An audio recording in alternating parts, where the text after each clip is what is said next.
Sarah Holloway's knees hit the frozen ground as her youngest son stopped breathing in her arms. 5 years old. Blue lips. Silent. "Please," she screamed into the blizzard. "Somebody help me."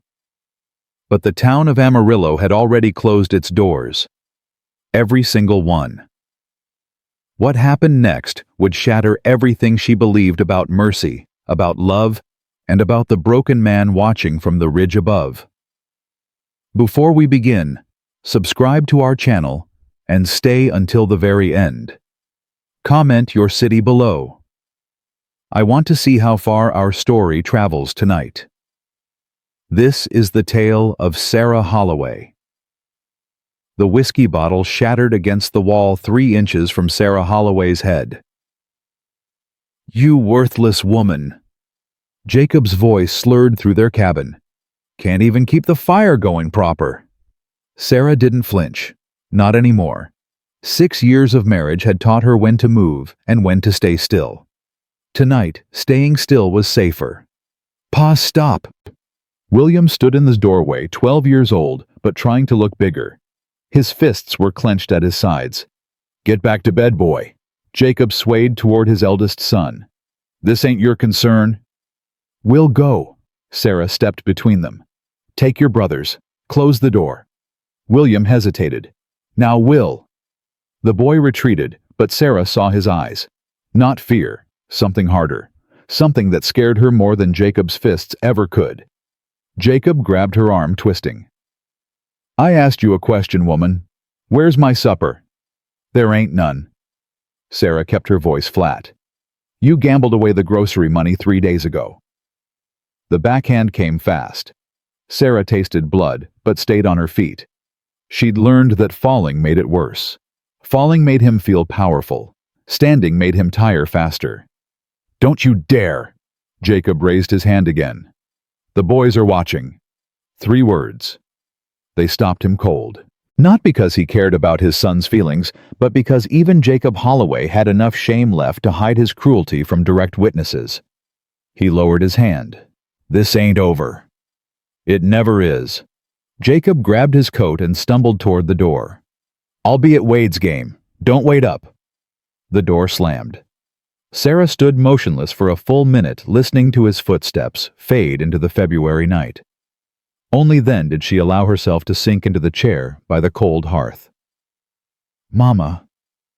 Samuel appeared first, then William, with Benjamin clutched against his hip. Her 3 boys. Her everything. "It's all right." Sarah forced a smile. "Pa just needed some air." "Pa's a liar." William's voice was hard. "And a drunk. And a coward." "William Holloway, you do not speak that way about your father." "Why not?" "It's true." Sarah had no answer. At 12, William remembered the man Jacob had been before charming, funny, full of dreams about their Texas homestead. That Jacob had died somewhere in the bottom of a whiskey bottle, and Sarah mourned him even as she endured what remained.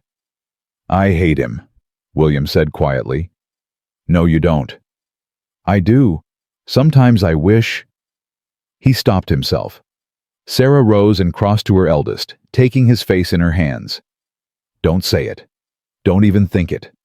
Wishing dark things leaves dark marks on your soul. Then what do? We survive. That's what Holloways do." Benjamin whimpered against William's shoulder. At 5, he understood little of what was happening, but he felt the tension like a small animal sensing a storm. "Mama, my chest hurts." Benjamin's voice was thin, reedy. Sarah's heart clenched. His breathing trouble. It always worsened when he was frightened or cold. "Come here, baby." She took Benjamin from William, settling into the rocking chair. "Slow breaths. In through your nose, out through your mouth.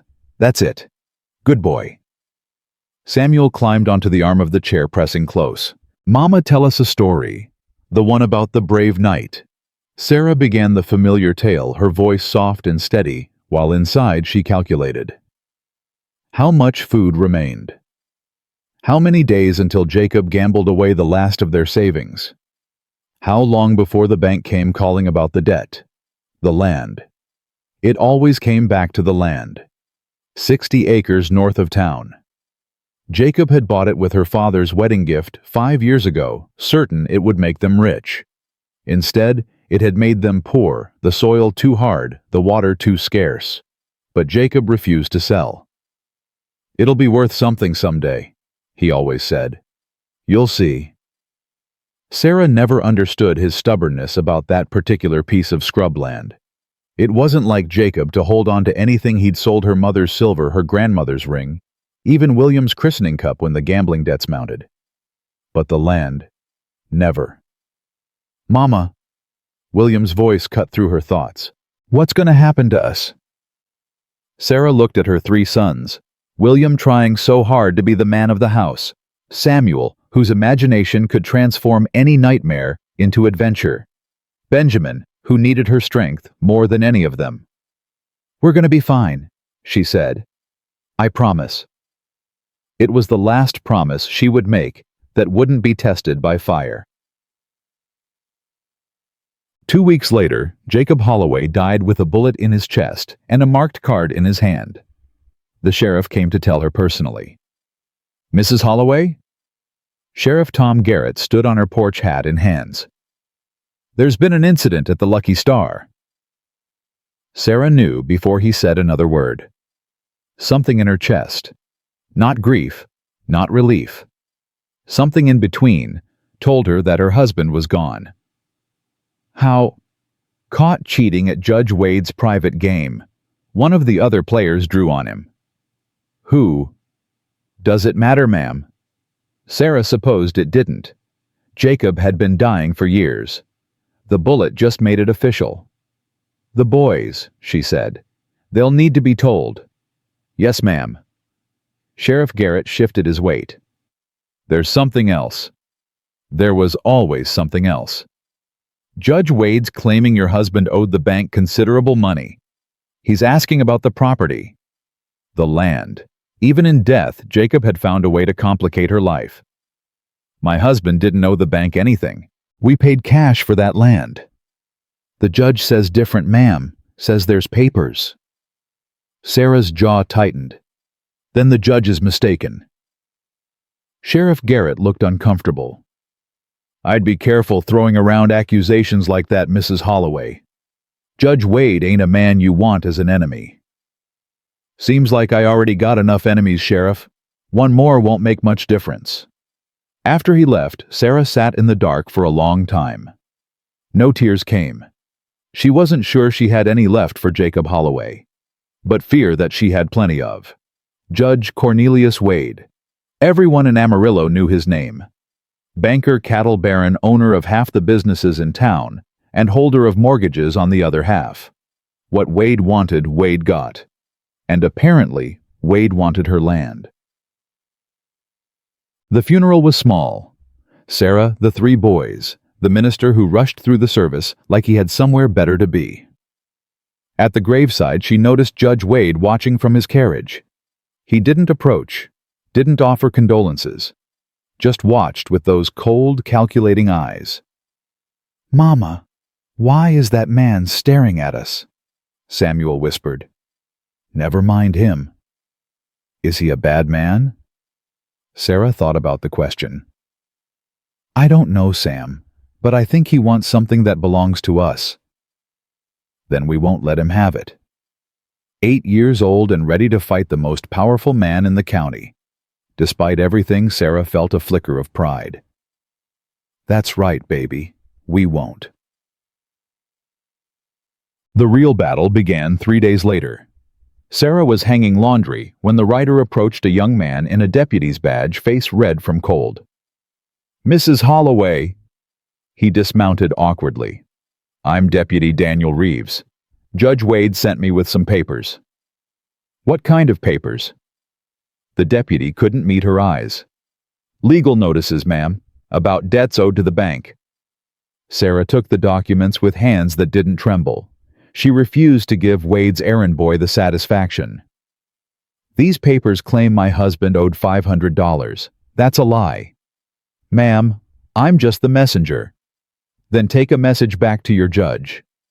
Sarah stepped closer. "Tell him Sarah Holloway doesn't scare easy, and I don't sell easy neither. That land belongs to my boys, and it'll belong to them long after Cornelius Wade is dust in the ground." Deputy Reeves swallowed hard. "Ma'am, I don't think you understand who you're dealing with." "Oh, I understand perfectly." Sarah smiled without warmth. "Does he?" The deputy left faster than he'd arrived. William appeared from behind the house where he'd clearly been listening. "Mama, you can't fight Judge Wade. Watch me. He owns the bank. He owns the sheriff. He owns the whole damn town. William, language." "I'm serious, Mama. Everyone says Wade always gets what he wants." Sarah knelt to meet her son's eyes. "Then everyone's gonna learn different, aren't they?" Bumtink. Over the following weeks, Sarah discovered just how completely Cornelius Wade controlled Amarillo. The general store suddenly couldn't extend her credit. The boarding house where she'd hoped to find work had no positions available. The church where she'd attended services faithfully for 5 years grew suddenly cold. Reverend Foster delivered a sermon about the wages of sin while staring directly at her pew. But the worst came at the school. "I'm sorry, Mrs. Holloway." The schoolmistress, Miss Catherine Webb, actually did look sorry. "The board has decided that your boy's enrollment creates an uncomfortable environment for the other students." Uncomfortable how? Their father's circumstances, the manner of his death, the gambling, the cheating. Miss Webb spread her hands helplessly. "Parents have complained." "Which parents?" The silence told Sarah everything. "Let me guess. Parents who owe money to Judge Wade's bank." Miss Webb looked away. "My boys have done nothing wrong," Sarah said, fighting to keep her voice steady. "William is the best reader in his class. Samuel's arithmetic." "I know, I'm sorry." Miss Webb pressed something into Sarah's hand, 3 worn school books. "Here, teach them yourself. It's all I can do." Sarah walked home with the books clutched to her chest, fury burning in her veins. Bad enough that Wade was trying to steal her land. Bad enough he'd turned the town against her. But her boys, her innocent children. That night she taught them by candlelight. "Why can't we go to school anymore?" Samuel asked. "Because some people are ignorant," William answered before Sarah could respond. "Because they believe lies about Pa." "Are they lies?" Samuel's voice was small. Silence. "Pa wasn't a good man," William said finally. "But that doesn't make us bad." Sarah gathered all 3 boys close. "Your brother's right. You are not your father. You are Holloway's, and Holloways stand tall. Remember that. Remember." Benjamin looked up at her with solemn eyes. "Mama, are we going to be okay?" "Yes, baby." She kissed his forehead. "I'll make sure of it." But even as she spoke the words, Sarah felt the walls closing in. The letter came on a frozen morning in late February. Sarah recognized the bank seal before she opened it. Inside the message was brief and brutal. "Mrs. Sarah Holloway, you are hereby notified that failure to satisfy the outstanding debt of $500 within 30 days will result in the seizure of the Holloway property pursuant to bank regulations. Please contact Judge Cornelius Wade to discuss payment arrangements. 30 days. Sarah did the math. That would be late March, just when the railroad surveyors were scheduled to arrive. Suddenly, Jacob's stubbornness about the land made terrible sense. "Will," she called her eldest son over. "You remember when the railroad men came through last fall? The ones asking about property lines." "Sure." "Did your pa talk to them?" William thought. "Yeah, they showed him a map. Pa got real excited after said we were going to be rich." "Did he say anything else?" "Just that the land was worth more than anyone knew, and that Judge Wade could go hang himself before he'd sell." The picture became clear. Jacob had somehow learned that the railroad planned to run through their property. Wade must have known too, and when Jacob refused to sell, Sarah couldn't prove Wade had arranged the card game. couldn't prove the cheating was staged. But in her gut, she knew. Jacob hadn't died because he cheated. He died because he wouldn't sell. And now Wade wanted her to believe she had no choice. "Mama, I'm cold." Benjamin's voice brought Sarah back to the present. 2 weeks had passed since the bank's letter. 2 weeks of closed doors and turned backs. Now she stood in the office of the boarding house, Mrs. Cordelia Price, staring at her like she'd tracked mud on a clean floor. "I'm sorry, Mrs. Holloway." Mrs. Price didn't sound sorry. "All our rooms are occupied." Sarah could see through the parlor door. 3 empty chairs, dust on the piano keys. "I can pay." "It's not about money." "Then what?" Mrs. Price's lips pursed so tight they nearly disappeared. "Surely you understand that a woman of your circumstances staying here would be improper. The other boarders have concerns." "What other boarders? Your house is empty." "I don't have to explain myself to you." Mrs. Price's voice turned sharp. "Now please leave before I send for the sheriff." Sarah gathered her dignity. "Come on, boys." "Ma'am." William's voice stopped them all. 12 years old, standing straight as a soldier. "What exactly are you afraid my mother will do?" "Breathe too loud. Exist in your sight." "William," Sarah warned. "No, Mama." His young face was hard. "I want to know. Is it catching being a widow? Will your precious boarders die if they eat breakfast with us?" Mrs. Price's face went red. You see what kind of children." "What kind of children?" Sarah interrupted, stepping in front of her son. "Children who defend their mother. Children who recognize cruelty dressed up as respectability. Yes, I see exactly what kind of children I've raised." She took Benjamin's hand, nodded at Samuel and William. "Let's go." On the boardwalk outside, Samuel looked up at her. "Mama, where are we going to sleep tonight?" Sarah had no answer. They'd tried every respectable establishment in town. The saloon had rooms, but she couldn't take her boys there. The livery stable might let them sleep in the hayloft, but Benjamin's breathing troubles wouldn't survive a night in the dust and cold. "We'll figure something out," she said. That was when the blizzard descended. The sky had been threatening all day, but the storm hit with sudden violence. Within an hour, visibility dropped to nothing. The temperature plummeted, and Sarah Holloway found herself on the edge of town with 3 children and nowhere to go. The wagon. She pulled the boys toward where she'd left it that morning. "We'll shelter in the wagon until it passes." But the wagon offered little protection. Wind cut through the canvas like knives. Benjamin began to wheeze, then to gasp. His lips took on a bluish tinge that Sarah recognized with growing horror. "Will, give me your coat." "But Mama, now." She wrapped Benjamin in both their coats, but his breathing grew worse. Each inhale became a battle. His small body shuddered with the effort. "Mama." Benjamin's voice was barely a whisper. I can't breathe." Panic clawed at Sarah's chest.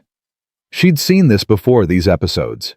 Usually warmth and calm could ease him through. But warmth was impossible out here, and calm was beyond reach. "Help!" she screamed into the storm.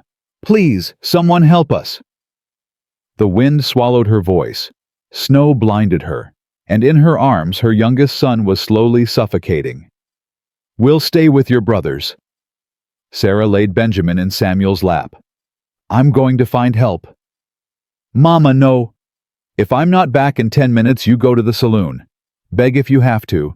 Just get Benjamin inside." She plunged into the blizzard before William could argue. The town was less than a quarter-mile away. Sarah had walked this road 100 times. But the storm erased all landmarks. She stumbled forward, screaming for help at every door she passed. No one answered. Through windows, she glimpsed firelight, warm rooms, families gathered. And door after door remained locked against her. "Please." She pounded on the church door. "Reverend Foster, My son is dying. Nothing. In the name of God, please.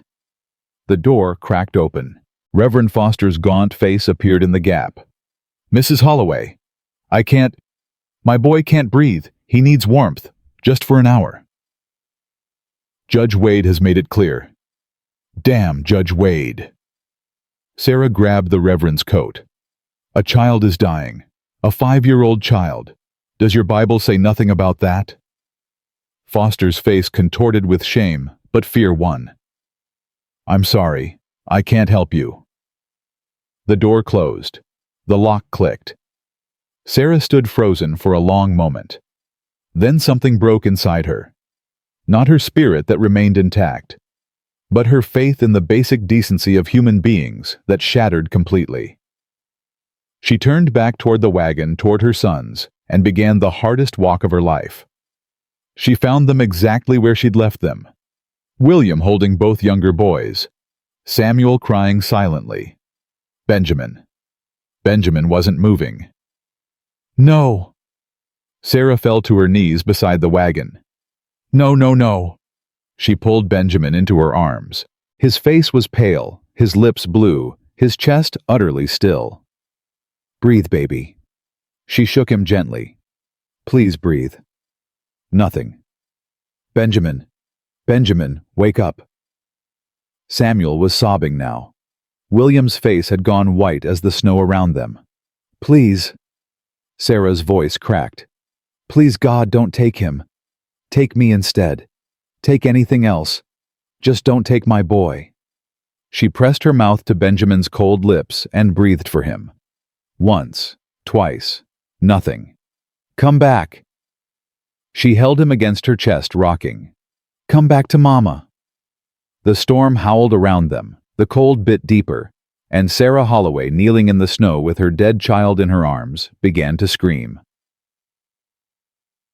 From the ridge above town, a lone figure watched through a spyglass. Dr. Caleb Thornton had come to Amarillo 3 years ago, after burying his wife and son. He'd built a cabin on the far slope where no one would bother him, where he could drink himself to sleep without witnesses, where he could talk to ghosts without being called mad. He'd watched the town from a distance ever since. Watched its petty cruelties and small kindnesses. Watched and judged and never intervened. Tonight, something made him lift the spyglass one more time before the storm obscured everything. What he saw changed the course of his life. A woman. 3 children. A wagon clearly offering no shelter. And the smallest child, dear God, the smallest child being held limp and blue in the woman's arms.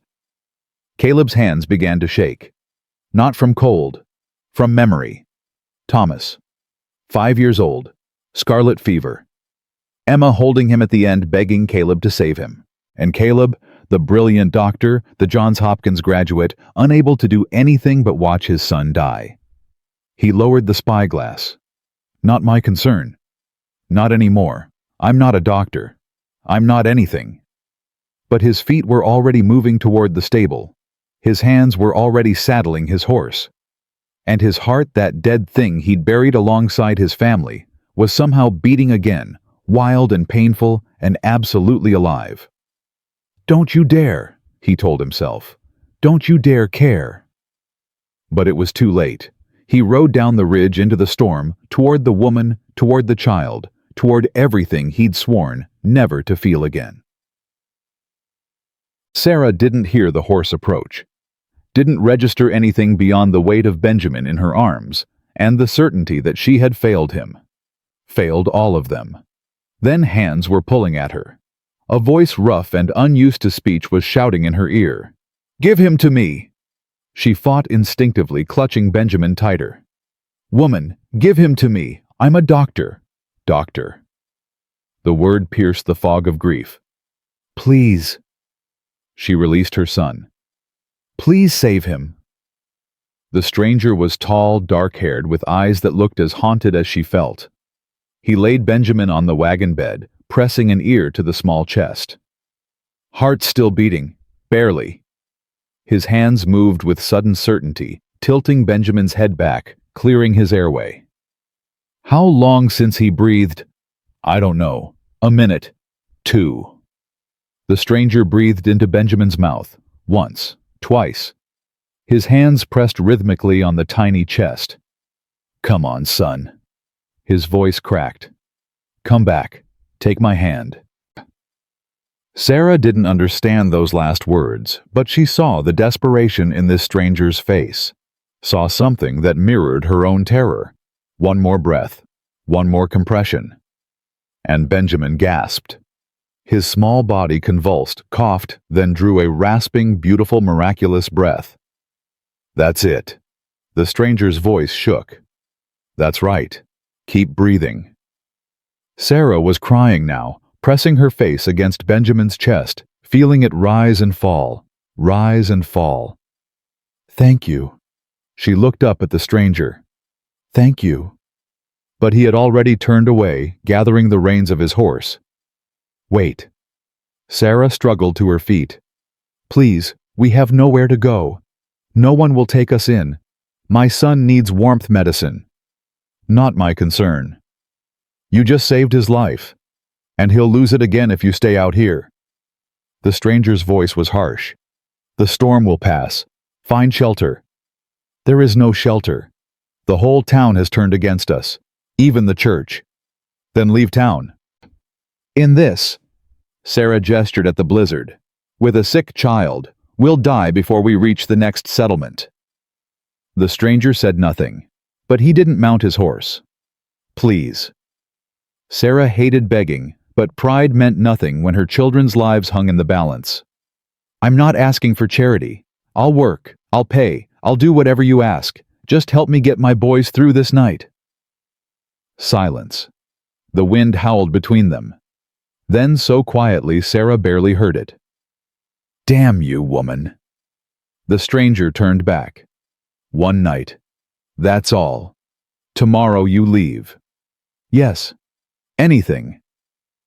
He helped her load the boys into his wagon, transferred their meager belongings, tied her horse to the back. Throughout it all, he didn't meet her eyes. What's your name? Sarah asked as they began the slow journey up the ridge.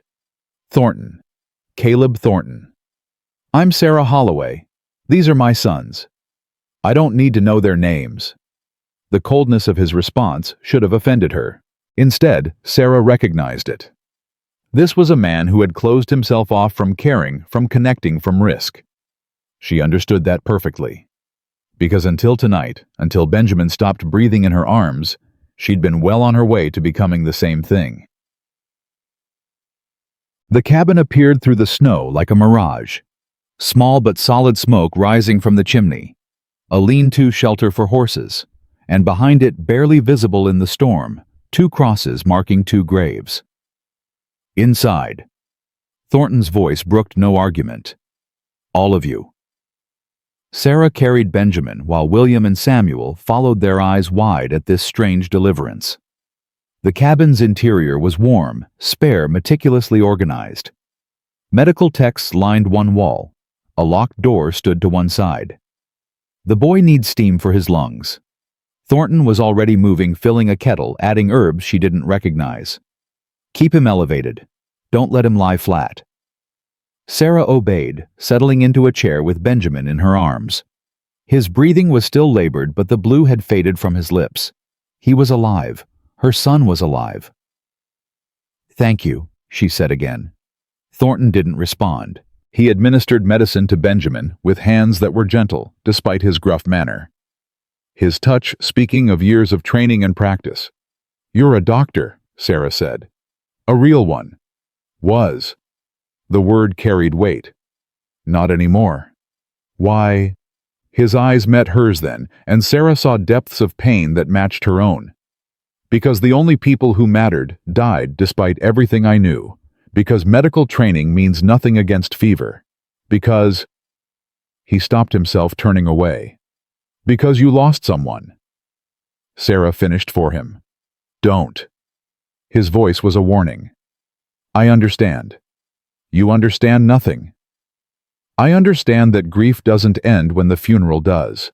I understand that some nights you can't breathe from the weight of what's missing. I understand that sometimes the kindest thing people can do is leave you alone, and sometimes it's the cruelest thing imaginable. Sarah held Benjamin closer. I just buried a husband I stopped loving years ago, and I still wake up reaching for his side of the bed. So yes, Dr. Thornton, I understand something. Silence. Then, the stove needs wood. I'll get some from the lean-to. The boy should be monitored through the night. He left without another word. But he hadn't told her to leave. And in Sarah Holloway's experience, that was as close to welcome as a broken man could offer. The night passed in fragments. Benjamin's breathing eased as the steam worked its medicine. Samuel fell asleep by the fire, exhausted by fear and cold. William fought to stay awake, watching the stranger's every move with suspicious eyes. Thornton worked silently, checking Benjamin's pulse, adjusting his position, adding herbs to the steaming kettle. His movements were those of a man who had done this 1,000 times before. Around midnight, Benjamin's fever spiked. His small body shook with chills that terrified Sarah. "Hold him steady." Thornton's voice was calm, professional. "The fever's fighting the infection. That's good. He's burning up. I know. Trust me." Trust. Such a simple word. Such an impossible thing for a woman who'd learned that trust led to broken promises and broken bones. But Sarah had no choice. She held Benjamin while Thornton worked his hands steady, even when hers trembled. "How long were you out there?" he asked, the first voluntary question he'd posed all night. "Since midday. We tried the boarding house, the hotel, the church. The church turned you away." Something flickered in his voice. Anger, perhaps. "Reverend Foster said Judge Wade made it clear." Wade. Thornton's jaw tightened. "That name keeps coming up." "You know him." "I know what he is." Thornton didn't elaborate. "Why is he after you?" "My husband's land, 60 acres north of town. Wade wants it for the railroad." "Your husband wouldn't sell." "Refused. Died 2 weeks later in a card game. Shot for cheating." Sarah's voice hardened. "Convenient timing, wouldn't you say?" Thornton studied her with new interest. "You think Wade arranged it?" "I think Jacob was many things, but he wasn't a cheater. He didn't have the patience for it. And I think it's mighty suspicious that the only thing he never gambled away was the only thing Wade wanted. Can you prove any of this? Can you prove a snake is dangerous before it bites?" Sarah shook her head. "Doesn't matter. Wade's got the sheriff, the bank, the church. Nobody's going to believe a widow with nothing to her name. You've got the land." "Not for long. Wade's claiming Jacob owed the bank $500. I've got 30 days to pay or they seize the property." "Did your husband owe that much?" "We paid cash for that land. There was no loan. Wade's invented debts to steal what belongs to my boys." Benjamin stirred in her arms, murmuring. Sarah soothed him automatically, her hand stroking his damp hair. Thornton watched this small gesture, something shifting in his expression. "You're not what I expected." "What did you expect?" "Someone weaker, someone ready to give up." Sarah met his gaze. "I've got 3 boys depending on me, Dr. Thornton. Giving up isn't an option." "Most people in your situation would take whatever Wade offered and move on." "Most people haven't had everything taken from them already." Sarah's voice was quiet but fierce. "My dignity, my husband's respect, my place in society all gone. That land is the only thing I can still give my sons. A future, a foundation. I won't surrender it to a man who's never known what it means to fight for survival." Thornton was silent for a long moment. Then unexpectedly, "The fever's breaking." Sarah looked down. Benjamin's face was less flushed, his breathing easier. Tears of relief sprang to her eyes. "Thank you," she whispered. "I don't know how to." "Don't." Thornton's voice was rough. "Don't thank me. Don't make this more than it is." "What is it then?" He didn't answer.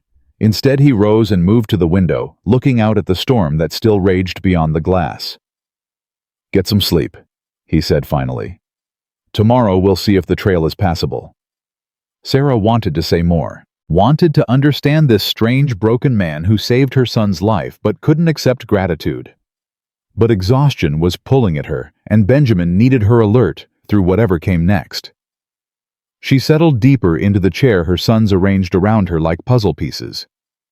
"Dr. Thornton," she said softly, "your wife, your son, what were their names?" He went very still. For a moment, Sarah thought she'd pushed too far. Then, barely audible, "Emma, Thomas." He was 5, the same age as Benjamin. Sarah's heart clenched with understanding. "I'm sorry," she said. "So am I." His voice was hollow. "Every day, so am I." He didn't turn from the window, but Sarah saw his reflection in the dark glass. The pain there, the loneliness. She recognized it like an old friend. Outside, the blizzard raged. Inside, a fire burned against the cold. And somewhere in the space between two wounded souls, something fragile and unexpected began to take root. Something that would change both their lives forever. But neither of them knew that yet. For now there was only the storm and survival, and the small miracle of a child breathing steadily in his mother's arms. Dawn crept through the frost-covered windows, pale and hesitant. Sarah hadn't slept. She'd spent the night watching Benjamin breathe, counting each rise and fall of his small chest, like prayers. "Mama." William's voice was hoarse from exhaustion. He'd fought sleep until nearly 3 in the morning before his body finally surrendered. "I'm here, Will." "Is Benny okay?" "He's sleeping. Fever broke around 4. William sat up slowly, his eyes moving around the cabin with renewed suspicion in the gray morning light. "Where's the doctor?" "Outside, I think, tending the horses." "Do you trust him?" Sarah considered the question. "He saved your brother's life." "That ain't what I asked." 12 years old, and already so careful with his words, Sarah reached out and touched her eldest son's face. "I trust that he's not working for Wade. Beyond that, I don't know enough to say." The cabin door opened, bringing a rush of cold air, and Caleb Thornton with it. He stamped snow from his boots, his face red from the wind. "Storm's past," he said without preamble. "Trail should be clear by midday." "Thank you for the update." Thornton moved to the stove, checking the kettle. "The boy needs more medicine. His lungs aren't clear yet." "You said we could leave today." "I said we'd see if the trail was passable." Thornton's back remained turned. "I didn't say he was well enough to travel." Sarah felt William tense beside her. "How long?" 2 days, maybe 3. Depends on how he responds to treatment." "We can't impose." "It's not an imposition." The words came out harsh, almost angry. "It's medicine. He leaves too soon, he relapses. He relapses in this cold, he dies. Is that what you want?" "Of course not." "Then stop arguing and let me do my job." Samuel stirred by the fire, rubbing his eyes. "Mama, I'm hungry." The simple statement broke the tension. Thornton's shoulders dropped slightly. "There's oatmeal in the cupboard," he said, his voice softer. "And preserves. Help yourselves." Sarah rose, carefully settling Benjamin in the chair she'd vacated. "Let me cook. It's the least I can do." "You don't have to." "I want to." She met his eyes. "Please." Something flickered across Thornton's face. Surprise, perhaps. Or the memory of someone else standing in his kitchen, offering the same simple gift. "All right," he said finally. "I need to check on the horses." He left again, and Sarah began the familiar rhythm of breakfast preparation. William watched her with troubled eyes. "Mama, what are we going to do? We can't stay here forever." "I know. And when we go back to town, Wade'll still be waiting." "I know that too. So what's the plan?" Sarah paused, a wooden spoon in her hand. "I'm working on it." "That ain't good enough." "William." Her voice sharpened. "I have kept this family alive through your father's drinking, his gambling, his fists. I buried him 2 weeks ago and walked into a town that hates us. I begged for shelter in a blizzard while your brother died in my arms, and I am still standing." She turned to face him fully. "So when I say I'm working on it, you will trust that I am working on it. Understood?" William's jaw tightened, but he nodded. "Yes, ma'am." "Good. Now wake your brother. Breakfast will be ready soon." The morning passed quietly. Thornton examined Benjamin, declaring the improvement satisfactory, but cautioning against optimism. Samuel explored the cabin with 8-year-old curiosity, asking questions about every book and instrument he found. "What's this?" He held up a stethoscope. "For listening to hearts," Thornton replied shortly. "Can you hear what people are thinking?" Despite himself, Thornton's lips twitched. "No, just the heartbeat." "That's still pretty amazing." Samuel pressed the instrument to his own chest. "Mine sounds fast." "That's because you've been running around like a wild thing all morning. Mama says I've got too much energy." "Your mama's right." Sarah watched this exchange from the kitchen area, struck by the change in Thornton's demeanor. With Samuel, some of his walls seemed to lower. The boy's innocent enthusiasm bypassed whatever defenses the doctor had built. "Dr. Thornton," Samuel continued, "did you always want to be a doctor?" "No. I wanted to be a soldier." "Really? What changed?" Thornton's expression clouded. "The war changed it. Seeing what bullets do to men's bodies made me want to learn how to fix them instead of making more holes." "That makes sense." Samuel nodded sagely. "I want to be a Texas Ranger. They catch bad guys." "Do they now?" "Yes, sir. And Judge Wade is definitely a bad guy, so maybe when I grow up, I'll arrest him." The mention of Wade's name darkened Thornton's mood instantly. "Some bad guys are harder to catch than others." "Why?" "Because they wear nice suits and sit in fancy offices. Because they own the law instead of breaking it." Samuel's face scrunched in confusion. "That doesn't seem fair." "It isn't." Thornton rose abruptly. "I need to check the trail. Don't let your brother get cold." After he left, William moved closer to Sarah. "He knows something about Wade. I noticed. Maybe he can help us. He's already helped us more than he wanted to. I won't ask for more." "But Mama." I said, "No, William." But even as she spoke, Sarah wondered. What was Thornton's connection to Cornelius Wade, and why did the judge's name cause such a visceral reaction in a man who claimed to have no interest in the town's affairs? The afternoon brought answers she hadn't sought. Thornton returned from his ride with a tight jaw and troubled eyes. He went directly to his desk, pulling out papers and spreading them across the surface. "Mrs. Holloway." "Yes." "Your husband worked at the telegraph office sometimes. Did you know that?" "I knew he picked up shifts when we needed money." 3 years ago, the winter of the scarlet fever outbreak. Was he working then? Sarah thought back. 3 years ago. Benjamin had just turned 2. Jacob's drinking had gotten worse, and they'd needed every penny. "I think so. Why?" Thornton was silent for a long moment. When he spoke, his voice was carefully controlled. "Because 3 years ago, a warning telegram was sent from Fort Worth about the fever. It should have reached me in time to quarantine my family. Instead, it was delayed by 2 days." The implication hit Sarah like a physical blow. "You're saying Jacob—" "I'm saying someone at that telegraph office held on to that message, and by the time it reached me, my wife and son were already dead." Sarah's legs felt weak. She sank into the nearest chair. "Jacob wouldn't— He was many things, but he wouldn't deliberately—" "Maybe not deliberately." Thornton's voice was bitter. "Maybe someone paid him to delay it without explaining why.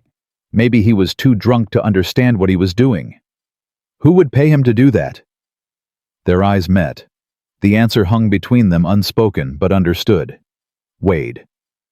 "The fever killed 19 people," Thornton continued. 19 families devastated. And in the aftermath, when everyone was too grief-stricken to think clearly, Wade bought up property all along the proposed railway route for pennies on the dollar. Including yours. "I never sold." Thornton's jaw tightened. "But the Wilsons did." The Campbells, the Morenos, all of them sold within weeks of burying their loved ones. Sarah felt sick. You think Wade deliberately let the fever spread to buy land? I think Wade saw an opportunity and exploited it. Whether he caused the delay or just benefited from it, I can't prove. He looked at her directly. But your husband might have been part of it, knowingly or not. The words hurt more than they should have. Jacob was dead, and Sarah had stopped defending him long before the bullet ended his life. But the idea that his weakness, his addiction to money and drink, might have contributed to the death of this man's family. I'm sorry. The words seemed inadequate. I'm so sorry. It's not your fault. He was my husband. And he was his own man who made his own choices. Thornton's voice softened slightly. I've spent 3 years blaming myself for not being here when my family needed me. I've blamed God, fate, and every person I could think of. Blaming a dead man doesn't bring anyone back. Then why tell me this? Because if Wade arranged your husband's death the same way he might have arranged that telegram delay, you need to understand what you're dealing with. This isn't just a greedy banker. This is a man who treats human lives as obstacles to be removed. Sarah absorbed this. Her situation had just become infinitely more dangerous than she'd realized. What do I do? You could run. Thornton's voice was flat. Take your sons, leave Texas, start over somewhere Wade can't reach you. And let him win. Let him take everything Jacob left us. Your husband left you debt and danger. That land isn't worth your life. That land is my son's future. Sarah stood her spine straight. It's the only thing of value I can give them, the only inheritance that isn't shame and bad memories. Inheritance means nothing if you're dead. Then I won't die. Thornton stared at her. You're serious. I've never been more serious about anything. Wade has the law on his side. He has money power connections. And I have something he doesn't. Sarah's voice was steel. I have nothing left to lose. The silence stretched between them. Then, unexpectedly, Thornton laughed. It was a rusty sound, as if he'd forgotten how. You remind me of Emma, he said quietly. My wife. She had that same fire, that same stubborn refusal to accept impossible odds. What happened to her? She got sick. She died. His voice caught.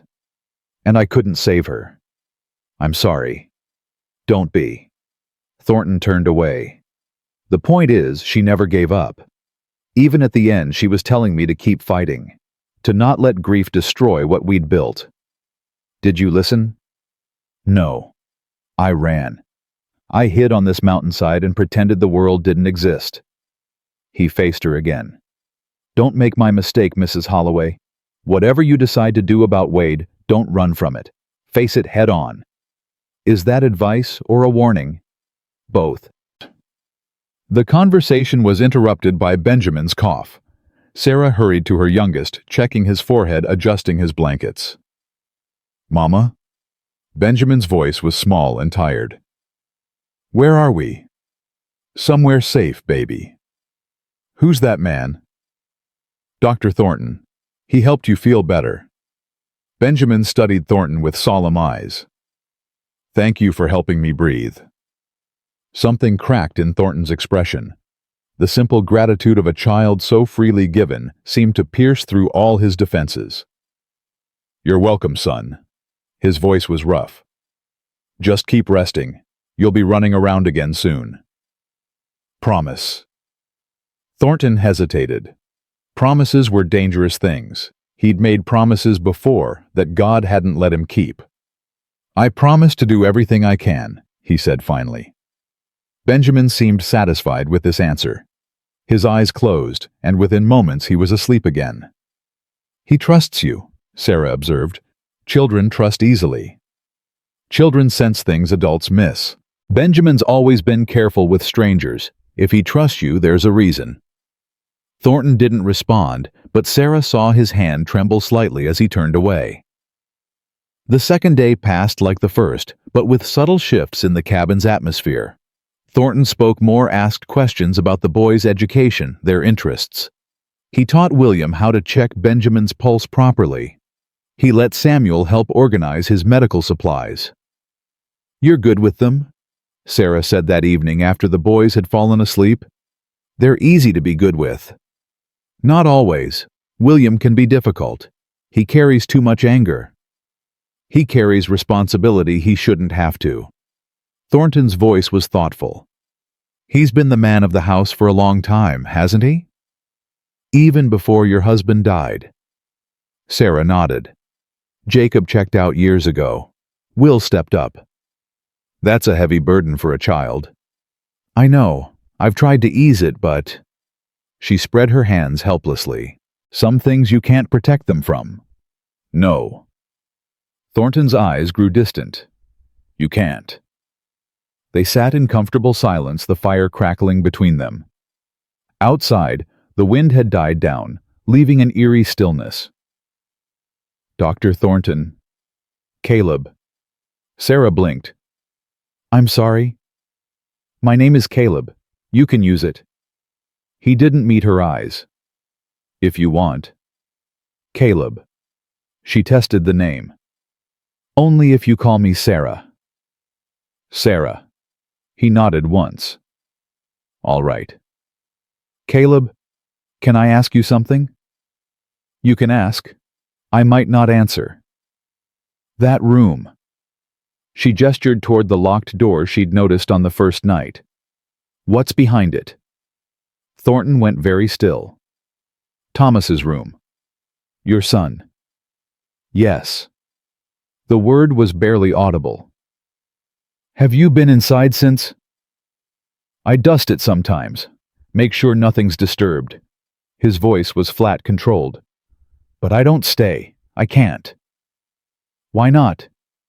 "Because if I go in there, if I touch his things, smell his clothes—" He broke off, struggling. "He'll be truly gone. As long as that room stays exactly as it was, some part of him is still here." Sarah understood more than he probably realized. "It's been 3 years, Caleb." "I know exactly how long it's been." His voice sharpened. "Down to the day, the hour." "I'm not criticizing, I'm just—" She searched for the right words. "Grief isn't meant to be locked away. It needs air, space, time." "And what do you know about it?" "I know that I hated my husband by the end. But I still reach for him at night. I still expect to hear his footsteps. I still flinch at loud noises, waiting for his anger." Sarah's voice was steady. "Grief isn't always about love, Caleb. Sometimes it's about habit. About the space someone occupied in your life, even if that space was painful." Thornton said nothing. But he didn't leave, which Sarah took as progress. "Thomas was 5, he said finally. Same age as Benjamin. He had Emma's eyes and my stubborn streak. He wanted to be a cowboy when he grew up."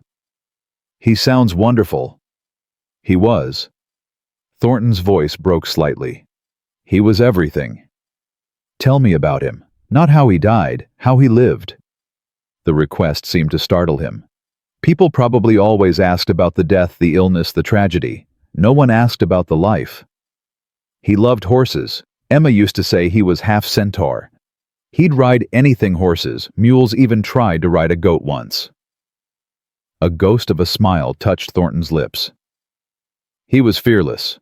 Too fearless, really. Emma and I worried he'd break his neck before he turned 10. He sounds like Samuel, my middle one. Too brave for his own good." "Samuel reminds me of him," Thornton admitted. "The way he talks, asks questions, throws himself into everything. It's difficult and comforting, both at once." "That's how healing works, I think. The reminders hurt, but they also keep the person alive in some way." "You're very wise for someone so young." Sarah laughed, the first genuine laugh she'd had in weeks. "I'm not young, Caleb. I'm 32 and feel like 60. 32 is young. I'm 38 and feel like 100. We're quite a pair, aren't we? Two ancient souls pretending to function." "Something like that." The warmth between them was unexpected, unfamiliar. Sarah found herself leaning toward it like a plant toward sunlight, even as warning bells sounded in her mind. This man is damaged. You are damaged. Neither of you is ready for whatever this might become. But the loneliness of the past years pressed against her, and the simple comfort of adult conversation, real conversation, not transactions or demands, felt like water in a desert. Sarah. Caleb's voice was different now. Careful. You asked what you should do about Wade. Yes. I've been thinking. I have documentation. Notes I've kept over the past 3 years. Patterns I've observed. Land deals that were too convenient. Timing that was too perfect. What kind of documentation? Maps showing property acquisitions along the railway route. Dates that correspond to deaths and disasters. Testimony from people who felt pressured but were too scared to speak up. Sarah's heart beat faster. Why did you collect all this? I'm not sure. Maybe I was hoping someone would eventually need it. Maybe I was just trying to make sense of what happened to my family. He met her eyes. Maybe I was waiting for a reason to stop hiding. And now there's a woman with 3 children who's being robbed by the same man who might have killed my wife and son. His jaw tightened. I'm not a fighter, Sarah. I'm a doctor who stopped doctoring. I'm a coward who ran from his grief. But I can't watch Wade destroy another family and do nothing. What are you saying? I'm saying I'll help you, if you want it, if you're willing to fight. Sarah stared at him. This broken man, this hermit who'd spent 3 years avoiding all human connection, was offering to stand beside her against the most powerful man in the county. Why? She whispered. Because Emma would have wanted me to. Because Thomas would have grown up to be the kind of man who helped people. Because... He stopped, swallowed. Because you and your boys are the first people who've made me feel alive since I buried my family. And I'm tired of being dead.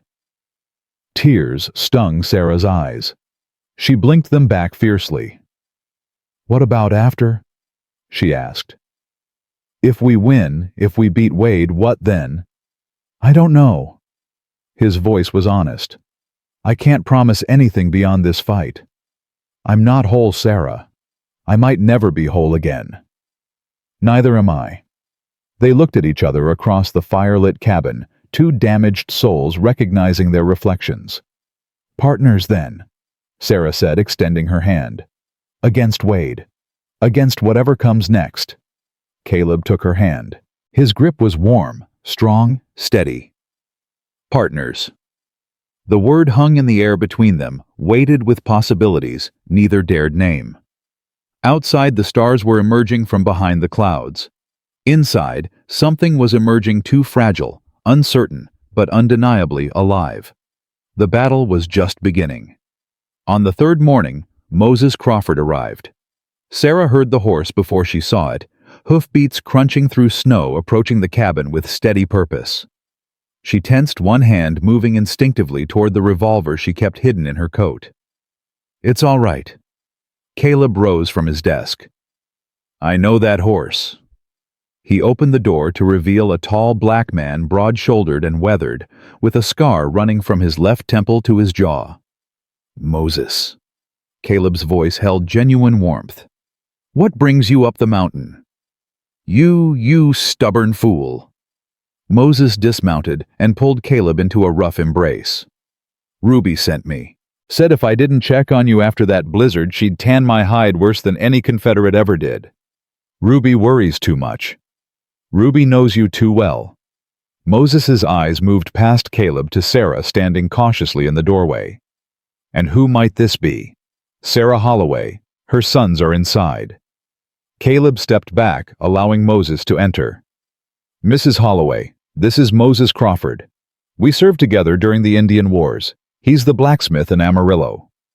Ma'am? Moses removed his hat respectfully. I've heard about your troubles. From whom? From everyone. You're the talk of the town. His expression was sympathetic. Wade's been making sure of that. Says you're everything from a thief to a fallen woman. Sarah's jaw tightened. None of which is true. I know it ain't. I knew Jacob Holloway. He was a weak man, but you ain't weak. Anyone with eyes can see that. Thank you. Moses turned to Caleb.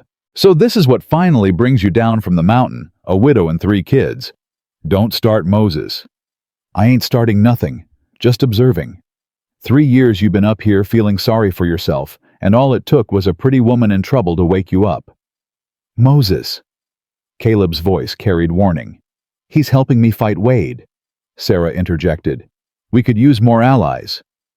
Moses studied her with new interest. Fight Wade with what army? With evidence, documentation, and anyone in that town who's been hurt by him and is willing to speak up. That's a tall order. People are scared of Wade. People were scared of Jacob when he was drinking. Didn't make him any less of a coward underneath. Sarah's voice was fierce. Fear is just a weapon. Take it away and men like Wade have nothing. Moses let out a low whistle. She's got fire, Caleb. I'll give her that. She's got more than fire. Caleb's voice was quiet. She's got conviction. The 2 men exchanged a look that Sarah couldn't quite read. Then Moses nodded slowly. All right, I'm in. Ruby will have my hide if I don't help a mother protect her children. What's the plan? We're still working on that, Caleb admitted.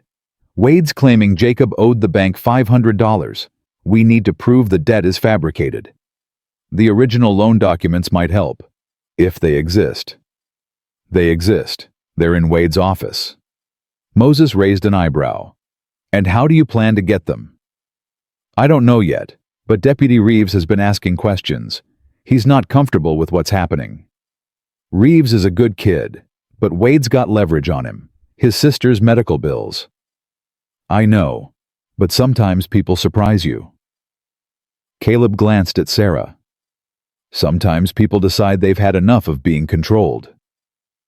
The conversation continued through the morning plans taking shape around the kitchen table. William listened intently, adding observations that impressed the adults with their sharpness. Samuel entertained Benjamin by the fire, unaware of the serious discussions happening nearby. By noon, they had the beginnings of a strategy. Moses would return to town and quietly gauge who might be willing to testify against Wade. Caleb would organize his evidence. Sarah would prepare for the confrontation that now seemed inevitable. There's something else, Moses said as he prepared to leave. Wade's called a town meeting, 2 days from now. He's planning to publicly address the McKenna situation. Address it how? Word is, he's going to demand the property be seized immediately. He's claiming your husband's debts put the whole town at risk. That's ridiculous. That's Wade. He wraps his greed in civic concern, makes himself look like the hero protecting everyone from bad influences. Sarah's hands clenched. He's going to try to destroy my reputation in front of the entire town. Most likely, he'll bring up Jacob's drinking, the gambling, maybe hint at things between you and Caleb that ain't true. Let him try. Sarah's voice was cold. I've survived worse than public humiliation. Moses mounted his horse but hesitated before leaving. Ma'am, one more thing. Ruby asked me to tell you if you need a place in town, our home is open. We ain't much, but we ain't afraid of Wade neither. Tears pricked Sarah's eyes at this unexpected kindness. Thank you. That means more than you know. Just doing what's right. Moses tipped his hat. Caleb, I'll send word when I learn more. Thank you, old friend. After Moses departed, the cabin felt smaller, more intimate. Sarah busied herself with the boys' lunch, but her mind raced with possibilities and fears. Mama. William appeared at her elbow. I want to help. You are helping, Will. You've been wonderful with your brothers. I mean really help. Against Wade. I can read. I can write. I can watch and listen. People ignore kids, but that means we hear things they don't expect us to hear. Sarah studied her eldest son.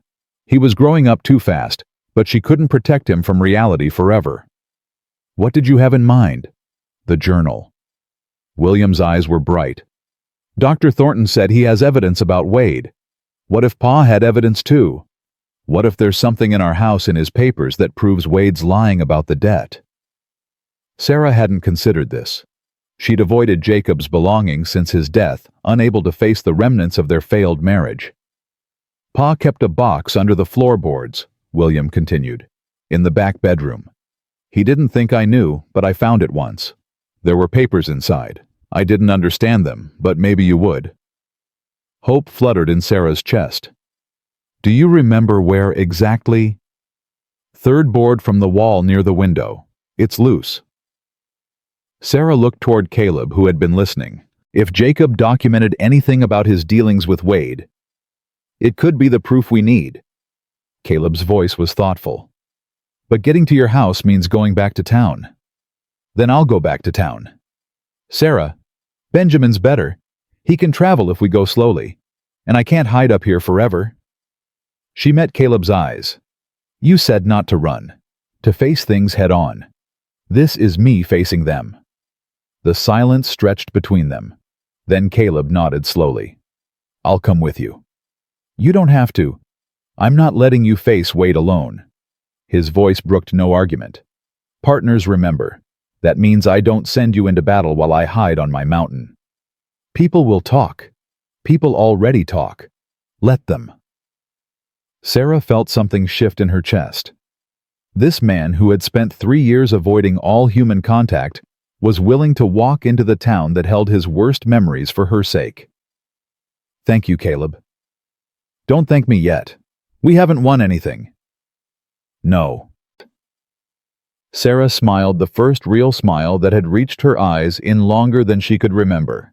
But we're not beaten either. That night, after the boys had fallen asleep, Sarah found Caleb standing by the window, staring at the graves visible in the moonlight. Tell me about her, Sarah said softly. Emma, what was she like? Caleb was quiet for so long, she thought he wouldn't answer. Then slowly he began to speak. She was stubborn. God, she was stubborn. She argued with me about everything: medicine, politics, the proper way to cook eggs. We fought constantly, but it was never cruel. It was alive. She made me feel alive. She sounds wonderful. She was. His voice caught. When she died, I thought I'd die too. I wanted to. But she made me promise I wouldn't give up. Made me swear on Thomas's head that I'd keep living. You kept your promise. Did I? Hiding up here talking to ghosts, refusing to practice medicine? He laughed bitterly. That's not living. That's just breathing. It's more than breathing now. Sarah moved closer. You're fighting again. You're helping people again. That's what Emma wanted, isn't it? I don't know. I don't know what she'd think of me now. I think she'd be proud. I think she'd say it took you long enough, you stubborn man, but you finally found your way back. Caleb turned to look at her, his face half shadowed in the moonlight. Sarah, I need to tell you something. What? That first night when I saw you in the storm, I almost didn't come down. I almost let you die because I was too scared to feel anything again. But you didn't let us die. No. And do you know why? His voice was barely a whisper. Because Benjamin was blue, and Thomas was blue when I found him. Because I saw my son in your son's face. And I couldn't let it happen again. Sarah reached out and touched his face. The gesture surprised them both. You saved my child's life. Whatever brought you down that mountain, whatever made you decide to help, I don't care. You saved him. You gave me back my son. Sarah? I know we're both broken. I know neither of us is ready for anything beyond this fight. But I want you to know you're not alone anymore. Whatever happens with Wade, whatever comes next, you don't have to be alone. Caleb's hand came up to cover hers. His palm was warm, calloused, trembling slightly. Neither do you, he said. They stood like that for a long moment, two wounded souls finding unexpected harbor in each other's presence. Then Sarah stepped back, breaking the spell. We should rest. Tomorrow we ride to town. Yes. Good night, Caleb. Good night, Sarah. She retreated to the bed where her son slept, but sleep was a long time coming. Her heart was too full, her mind too busy, her hope too dangerous to ignore. Tomorrow would bring war. But tonight, in a cabin on a mountain surrounded by snow and stars and the graves of people she'd never known, Sarah Holloway felt something she hadn't felt in years. She felt ready. The wagon wheels crunched through half-melted snow as they descended toward Amarillo. Sarah held Benjamin close, his breathing steady now, but still fragile. William sat rigid beside Caleb, watching the approaching town like a soldier watching enemy territory. "Mama," Samuel tugged at her sleeve. "People are staring." They were. From porches, from windows, from the boardwalk outside the general store. Word had spread that the Holloway widow was returning, and she wasn't alone. "Let them stare," Sarah said quietly. "We've done nothing wrong." Caleb guided the wagon toward Moses Crawford's blacksmith shop, keeping his eyes forward, despite the whispers that followed them like shadows. "Dr. Shaw." A woman's voice cut through the murmurs. "Is that really you?" Caleb didn't respond. His jaw was set, his knuckles white on the reins. 3 years, the woman continued. 3 years you've been hiding up there while we had no doctor. My husband died because there was no one to treat his pneumonia, and now you come back for her. Martha? Moses appeared from his shop, wiping his hands on his apron. "That's enough." "It ain't enough. His wife and son die, and suddenly he's too good to help the rest of us." But a gambling widow bats her eyes. "I said enough." Moses's voice dropped to a dangerous register. "Dr. Thornton don't owe you explanations. None of us know what we'd do in his place." Martha's face reddened, but she retreated. The crowd didn't disperse, though. If anything, more people gathered. "Inside," Moses said, jerking his head toward the shop. "Ruby's got coffee on." Ruby Crawford was a small woman with sharp eyes and a sharper tongue. She took one look at Benjamin's pale face and immediately began heating water. "That child needs rest," she declared. "And you look like you haven't slept in a week." "I'm fine." "You're lying, but I'll let it pass." Ruby's expression softened. "Moses told me what happened. The blizzard, the church turning you away. Shameful. Absolutely shameful. Thank you for opening your home to us. It's what decent folks do." Ruby shot a pointed look toward the window where curious townspeople still lingered. "Some of us remember that." William stepped forward. "Mrs. Crawford, ma'am, we need to get to our house. There might be something there that can help us against Judge Wade." Ruby's eyebrows rose. "You've got a plan." "We're working on one," Caleb said. "But first we need to search the Holloway place." Wade's had men watching it. Moses crossed his arms. 2 deputies rotating shifts. Says it's to protect town property until the debt matter's resolved. "The property isn't the town's to protect," Sarah said hotly. "I know that. Wade knows that. But he's got everyone convinced otherwise." Moses paused. "There might be a way, though. The deputies change shifts at sundown. There's usually a gap of about 20 minutes while Marcus Wade, that's the judge's boy, stops at the saloon." "Marcus is one of the deputies." Caleb's voice tightened. "Yeah. Incompetent as a 3-legged mule, but loyal to his daddy. The other one's Tom Fisher. He's not a bad sort, just scared." "Everyone's scared of Wade," Sarah said. "That's the problem." "That's about to change." Caleb's voice was hard. "How far is the Holloway place from here?" "1.5 miles, give or take." "Then Sarah and I go tonight, during the shift change." "I'm coming too," William said immediately. "No." Sarah's voice was firm. "You stay here with your brothers." "But Mama." "William." She knelt to meet his eyes. "I need you to protect Samuel and Benjamin. If something goes wrong, if we don't come back, you take them to the Crawfords. You keep them safe. Can you do that?" William's jaw worked. He wanted to argue. She could see it in every line of his young body, but finally he nodded. "Yes, ma'am. That's my boy." The hours until sundown passed with agonizing slowness. Sarah helped Ruby prepare supper, grateful for the distraction. Caleb reviewed his documentation with Moses, identifying the most damning pieces of evidence against Wade. This one. Moses pointed at a deed. The Wilson property. They sold 3 days after Mary Wilson died in the fever. Wade paid half what it was worth. Tom Wilson might testify to that, Caleb said, if we can convince him. Tom's scared. Wade holds his mortgage now. Then we find someone who isn't scared. There has to be someone. There's Eliza Simmons. Moses's voice dropped. Her husband ran the telegraph office. He's been dead 2 years now, but she knows things. She told Ruby once that something wasn't right about messages being delayed. Caleb's expression darkened. The telegram that was supposed to warn me about the fever. Maybe.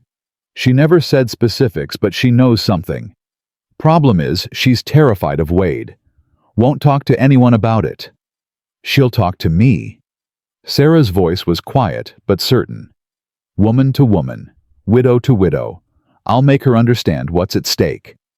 And if she won't, then I'll find another way. Sundown came too quickly, and not quickly enough. Sarah kissed each of her sons, lingering longest on Benjamin. Be good for Mrs. Ruby. Mama, are you coming back? Yes, baby, I promise.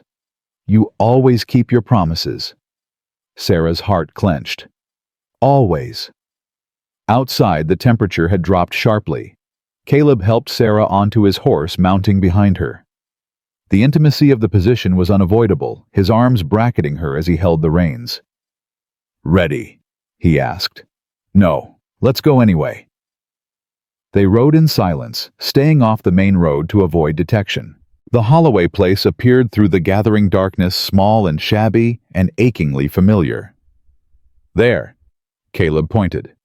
A figure was moving away from the house toward town. That's Marcus, right on schedule. They waited until he was out of sight, then approached from the back. Sarah's hands trembled as she pushed open the door she'd walked through 1,000 times before. The smell hit her first. Stale whiskey, old tobacco, the ghost of Jacob's presence lingering like a curse. Where's the hiding spot?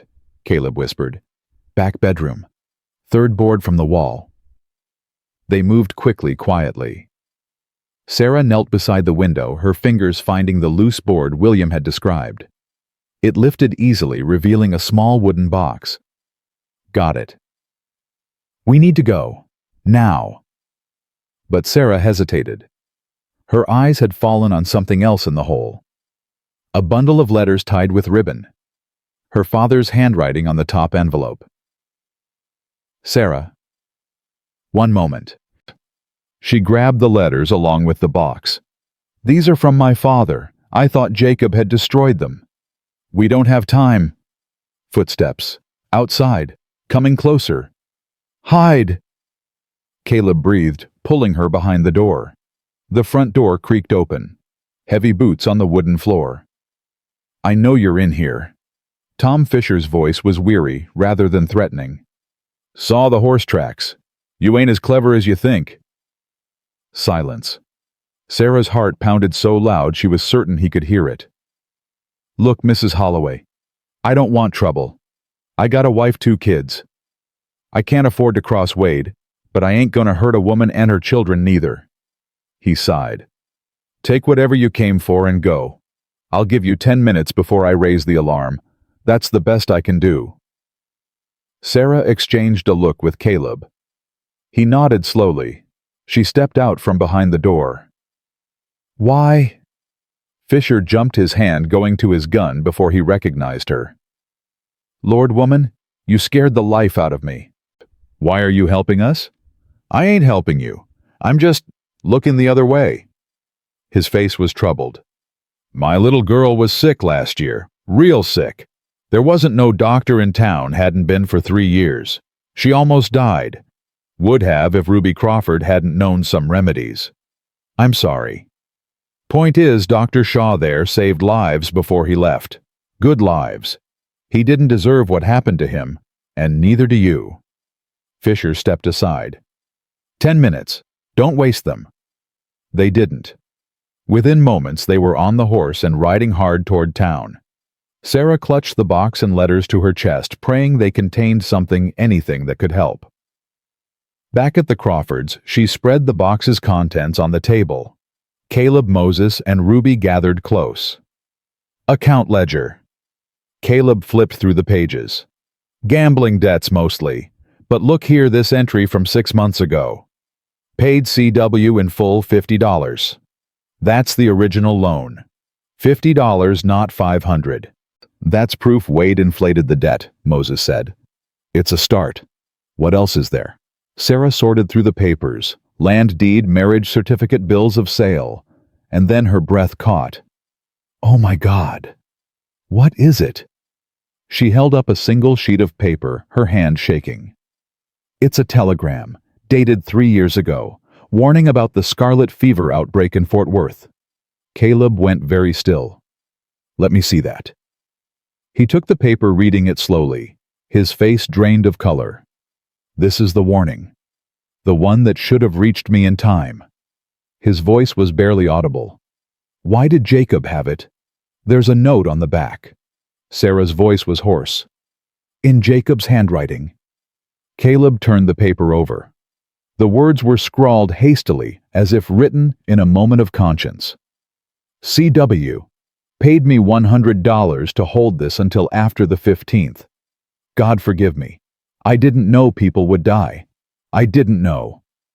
The silence that followed was absolute. He knew. Caleb's voice cracked. Your husband knew he was condemning people to death, and he did it anyway for $100. Caleb, Emma, Thomas, 19 people, for $100. Sarah felt sick. She'd known Jacob was weak. She'd known he was capable of terrible things when drink and money were involved. But this, I'm sorry, the words were inadequate. She knew they were inadequate. I'm so sorry. Caleb stood abruptly, his chair scraping against the floor. He moved to the window, his back to them all. He didn't know, Sarah said desperately. The note says he didn't know people would die. He knew it was wrong. That's why Wade paid him. That's why he hid it instead of destroying it. Caleb's voice was cold. Your husband was a murderer, Sarah. Maybe not intentionally, but a murderer nonetheless. And now he's dead. He paid for his sins. Did he a bullet in a card game that's payment for killing 19 people? Sarah had no answer. Moses cleared his throat. This telegram is proof that Wade arranged the delay. It's evidence of conspiracy. I don't care about evidence right now. Caleb still wouldn't turn around. You should. Moses's voice was gentle. Because this proves Wade is guilty too. More guilty than Jacob ever was. Jacob was a weak man who made a terrible choice. Wade is the one who paid him to make it. Slowly, Caleb turned. His eyes were red, his face ravaged, but beneath the pain something harder was emerging. You're right. His voice was raw. Wade orchestrated everything. The fever, the land grabs everything, and now he's trying to steal from a widow and orphans. So we stop him, Sarah said. We use this telegram, Jacob's ledger, your documentation. We expose him at the town meeting. It won't be enough. Wade will claim the telegram is forged. He'll say Jacob's note is fiction. Then we find more evidence. We find Eliza Simmons. We find anyone else who knows the truth. The meeting is tomorrow. Then we work through the night. Caleb studied her face. The determination there, the refusal to surrender despite everything. You still want to fight even knowing what your husband did. My husband's sins aren't my son's inheritance. I won't let them grow up under Wade's shadow because their father was too weak to say no to a bribe. Sarah's voice was fierce. I'll fight until my last breath if I have to. The question is, will you? The challenge hung between them. Caleb could walk away now. Could return to his mountain, his isolation, his grief. No one would blame him. But Emma's voice echoed in his memory. Keep fighting. Don't give up. And Thomas's face so like Benjamin's. Blue lips. Still chest. A life cut short because a weak man took a bribe. I'll fight, Caleb said. For Emma, for Thomas, for your boys. He paused. And for you. The night became a blur of activity. Ruby made coffee while Moses went out to gather allies. Sarah wrote letters to people who might testify. Caleb organized their evidence into a coherent narrative. By midnight, they had a plan. By 3 a.m, they had commitments from 6 townspeople willing to speak against Wade. It's not enough, Moses said, returning from his final errand. We need someone unimpeachable, someone Wade can't discredit. What about Reverend Foster? Ruby suggested. He's been Wade's puppet, but he's also a man of God. If he could be convinced to tell the truth. Foster's terrified of Wade, Sarah said. There's something in his past that Wade holds over him. Everyone has something in their past. Caleb's voice was thoughtful. The question is whether the shame of silence outweighs the shame of exposure. I'll talk to him. Sarah stood stretching muscles stiff from hours of work. Before the meeting. One more try. He turned you away in the blizzard. I know, but I have to believe there's still some goodness in him. Some part that remembers why he became a minister in the first place. And if there isn't, then we go in without him and hope it's enough. Dawn came gray and cold. Sarah hadn't slept, but she felt strangely alert, adrenaline burning through her exhaustion. Boys. She knelt before William, Samuel, and Benjamin, who had woken early, sensing the tension in the air. Today is important. Today we fight for our future. Can we come? Samuel asked. No, baby. You stay here with Mrs. Ruby. But I need you to be brave. Can you do that? I'm always brave. I know you are. She kissed his forehead. William, you're in charge. I know. Her eldest son's face was solemn. Mama, make him pay. Make Wade pay for what he did. I will, I promise. The church was empty when Sarah arrived. She found Reverend Foster in the vestry, his hands clasped in what might have been prayer. Reverend? He startled, nearly knocking over a candle. Mrs. Holloway, you shouldn't be here. I need to talk to you. I have nothing to say. Then listen. Sarah stepped closer. I know Wade has something on you. I don't know what and I don't care. But I do know that you became a minister for a reason. You wanted to help people, to guide them toward God. That was a long time ago. It doesn't have to be. She pulled out the telegram. Look at this. Read what it says. Foster's hands trembled as he took the paper. His face went white as he read Jacob's note. Dear God. Wade paid my husband to delay that telegram. 19 people died, including Dr. Thornton's wife and child. And Wade used the chaos to buy up land at prices people would never have accepted otherwise. I didn't know. Foster's voice was a whisper. I knew he was ruthless, but this? You can make it right. Today, at the meeting. If I speak against Wade, he'll destroy me. He'll tell everyone about my past. What past could be worse than this? Sarah gestured at the telegram. What sin could be greater than helping a murderer stay in power?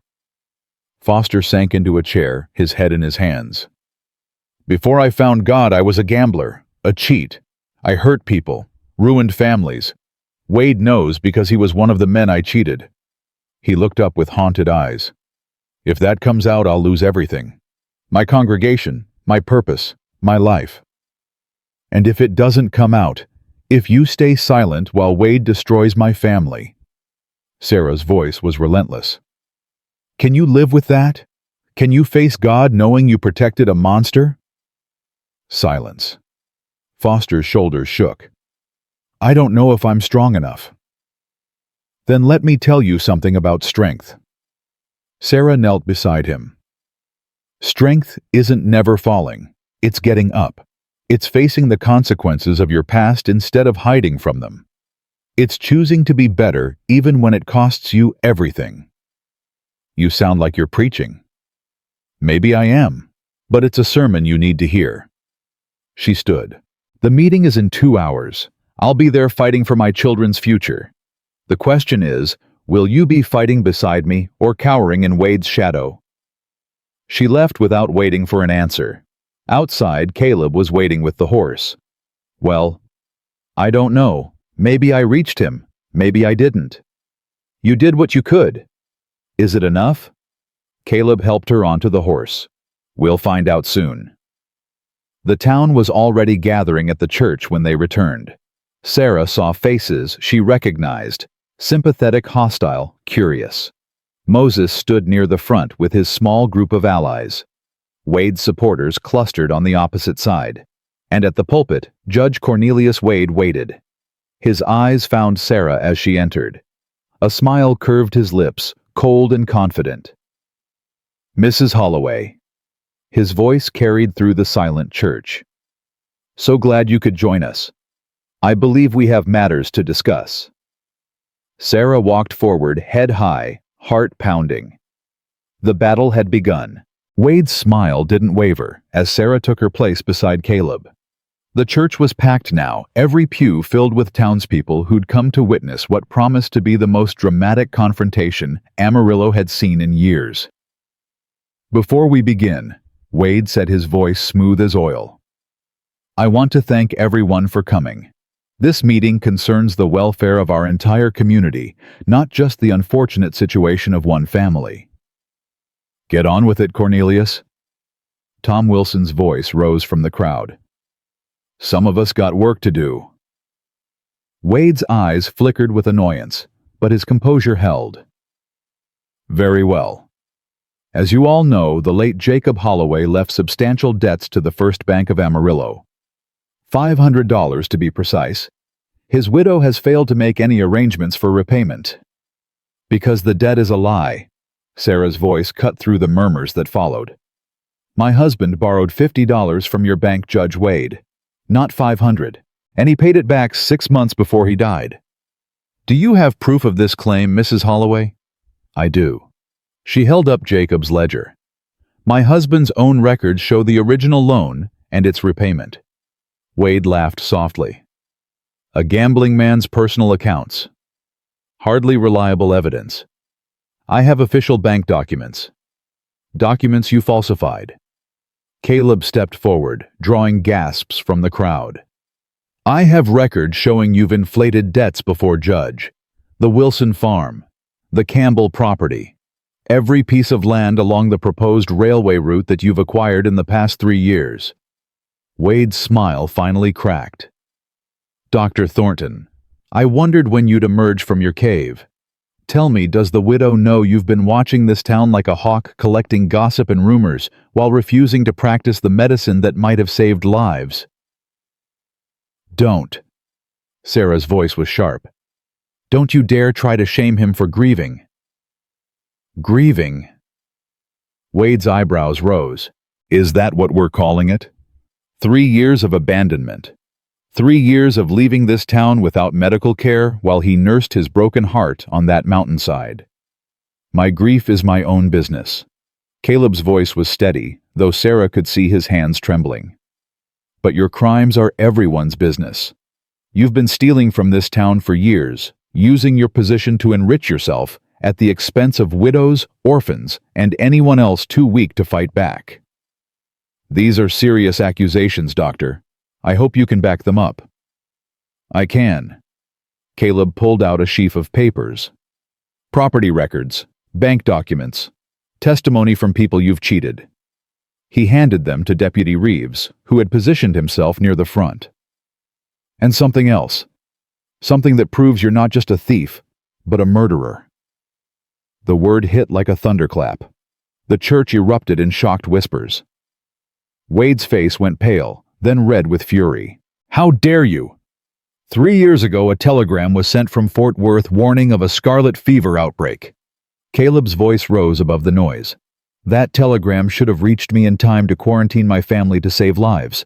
Instead, it was delayed by 2 days. 2 days in which 19 people died. That's ancient history. That's murder." Caleb held up the telegram Sarah had found. "This is the original warning.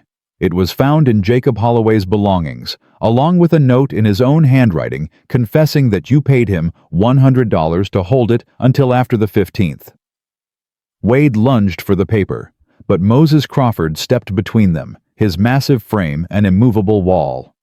"Sit down, Judge. This is fraud forgery. Then you won't mind if we have it verified." Deputy Reeves took the telegram, examining it carefully. "This looks genuine to me." The telegraph office sealed the date stamp.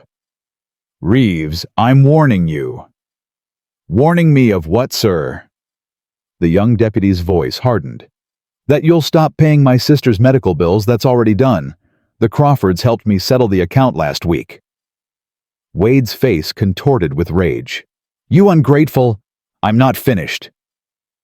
Reeves pulled another document from his vest.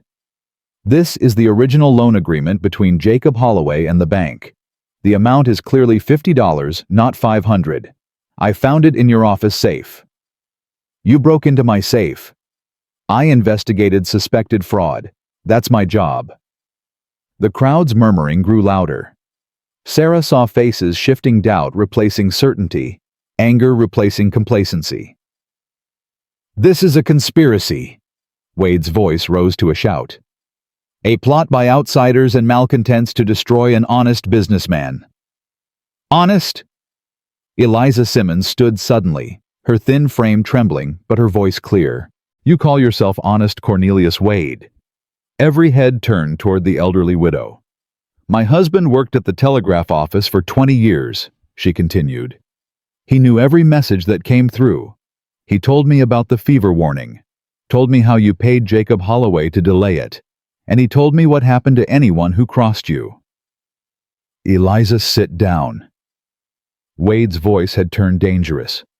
"You don't know what you're saying." "I know exactly what I'm saying. I've kept silent for 3 years because I was scared. Because you made me scared." Her voice broke. "But I'm an old woman now. What more can you take from me?" "She's right." Another voice rose. Tom Wilson stepped into the aisle. "Wade pressured me to sell my farm 3 days after Mary died. Said if I didn't accept his offer, he'd call in loans I never took." "Me too." Sarah recognized the speaker as one of the women who'd refused her shelter. "He threatened my husband's business if we didn't support him. That's why I couldn't help you, Mrs. Holloway. I wanted to, but I was too afraid." One by one, voices joined the chorus. Years of fear and silence breaking apart like ice in spring. Wade's composure finally shattered.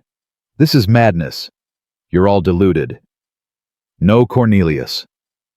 Reverend Foster's voice silenced everyone. He stood at the vestry door, his gaunt face pale but determined. "They're telling the truth. And so am I." Wade went very still. "Ezekiel, think carefully about what you're doing." "I've thought about nothing else for 3 years." Foster walked slowly toward the pulpit. "You've held my past over me like a sword. Made me complicit in your schemes. Made me turn away a mother and her children in a blizzard." His voice cracked. "I've been a coward, a hypocrite, everything I preach against. Your congregation won't forgive you. Maybe not, but God might." Foster turned to face the crowd. "Before I found my calling, I was a gambler, a cheat. I hurt people for money. Cornelius Wade was one of my victims, and he's used that knowledge to control me ever since." He drew a shaky breath. "I'm done being controlled. Whatever punishment I deserve for my past, I'll accept it, but I won't be silent anymore." The church had gone absolutely quiet. Sarah watched Wade's face cycle through emotions, fury, fear, calculation, before settling into something cold and desperate. "You think this changes anything?" His voice was low, dangerous. "I own this town. The bank, the cattle association, half the businesses on Main Street. You can expose every secret I have, and I'll still control your livelihoods, your mortgages, your futures. Not if you're in prison." Caleb's voice was equally quiet. Conspiracy to commit murder is a hanging offense in Texas. You'll never prove it. Jacob Holloway is dead. His confession is hearsay. His confession is written evidence. Combined with the testimony of everyone here today, it's more than enough for a grand jury. Wade's eyes darted around the room, calculating escape routes remaining allies. His gaze landed on his son Marcus, who stood frozen near the door. Marcus, get my horse. Pa, now! But Deputy Reeves stepped into Marcus's path. No one's leaving until we're done here. You can't arrest me. Wade's voice rose. I'm a judge, I am the law in this town. Not anymore. Sheriff Garrett pushed through the crowd, his weathered face grim. Cornelius Wade, I'm placing you under arrest for fraud, conspiracy, and suspicion of murder. You have the right to a trial by jury. Tom, don't be a fool. Without me, you're nothing. I made you sheriff. And I've regretted that every day for 10 years. Garrett pulled out handcuffs. It ends now. Wade's composure finally crumbled. He lunged toward Sarah, his face twisted with hatred. This is your doing, you and that hermit doctor. I'll destroy you both. Moses caught him before he reached her, pinning his arms behind his back. Easy there, Judge. Don't make this worse than it is. Get your hands off me. Do you know who I am? Yeah. Moses's voice was flat. You're a man who pays other men to let children die. That's who you are. Wade was still shouting threats as Garrett and Reeves led him out of the church.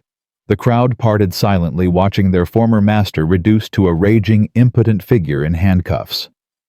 When the doors closed behind them, Sarah felt her legs give way. Caleb caught her, holding her upright. It's over, he said softly. You did it. We did it.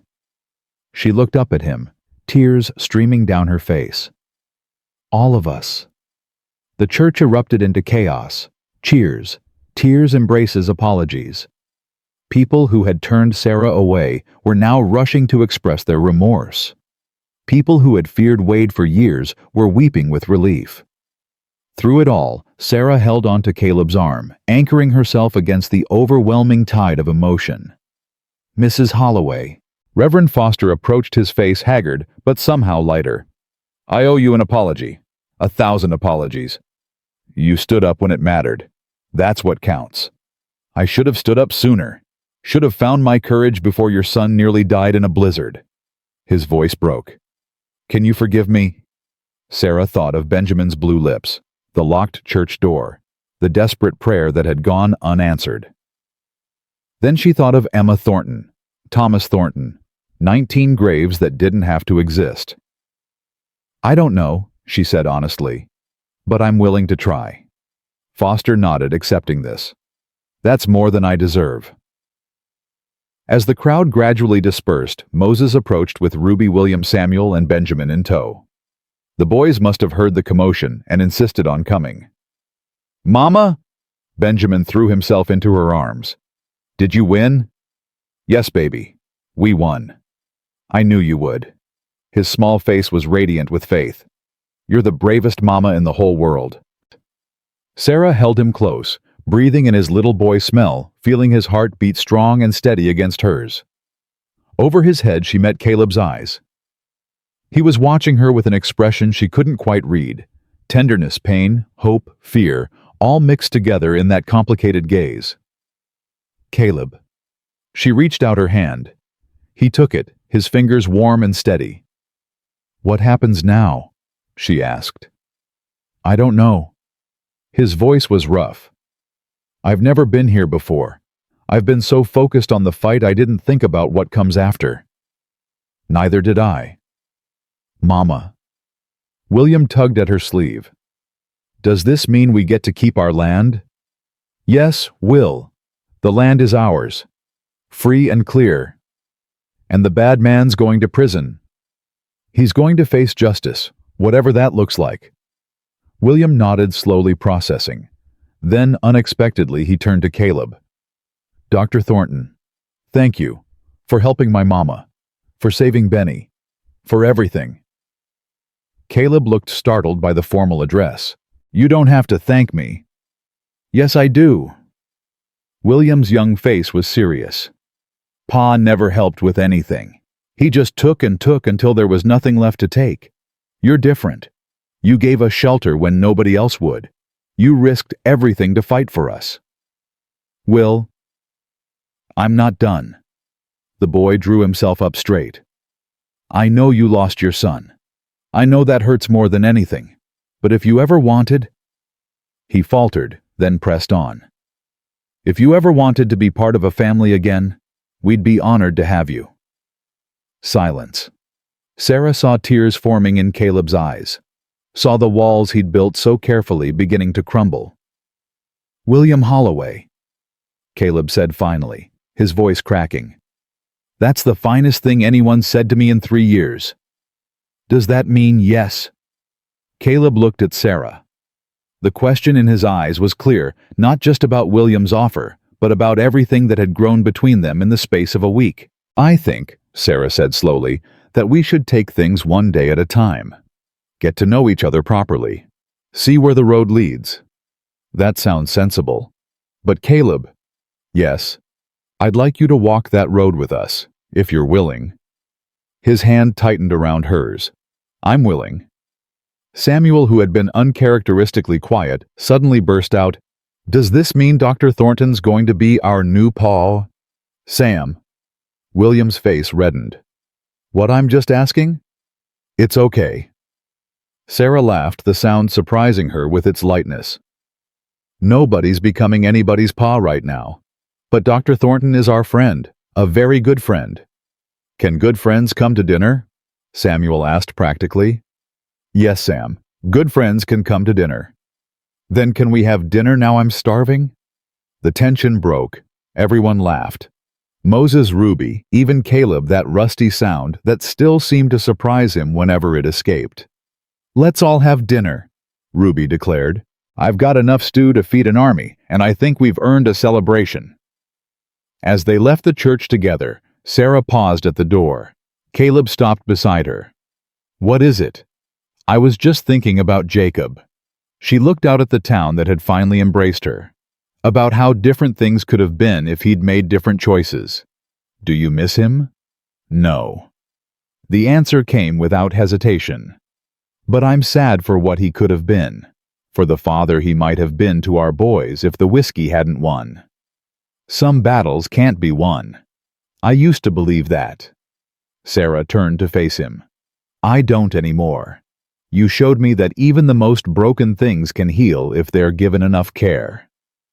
Sarah. Caleb's voice was thick with emotion. I need to tell you something. What?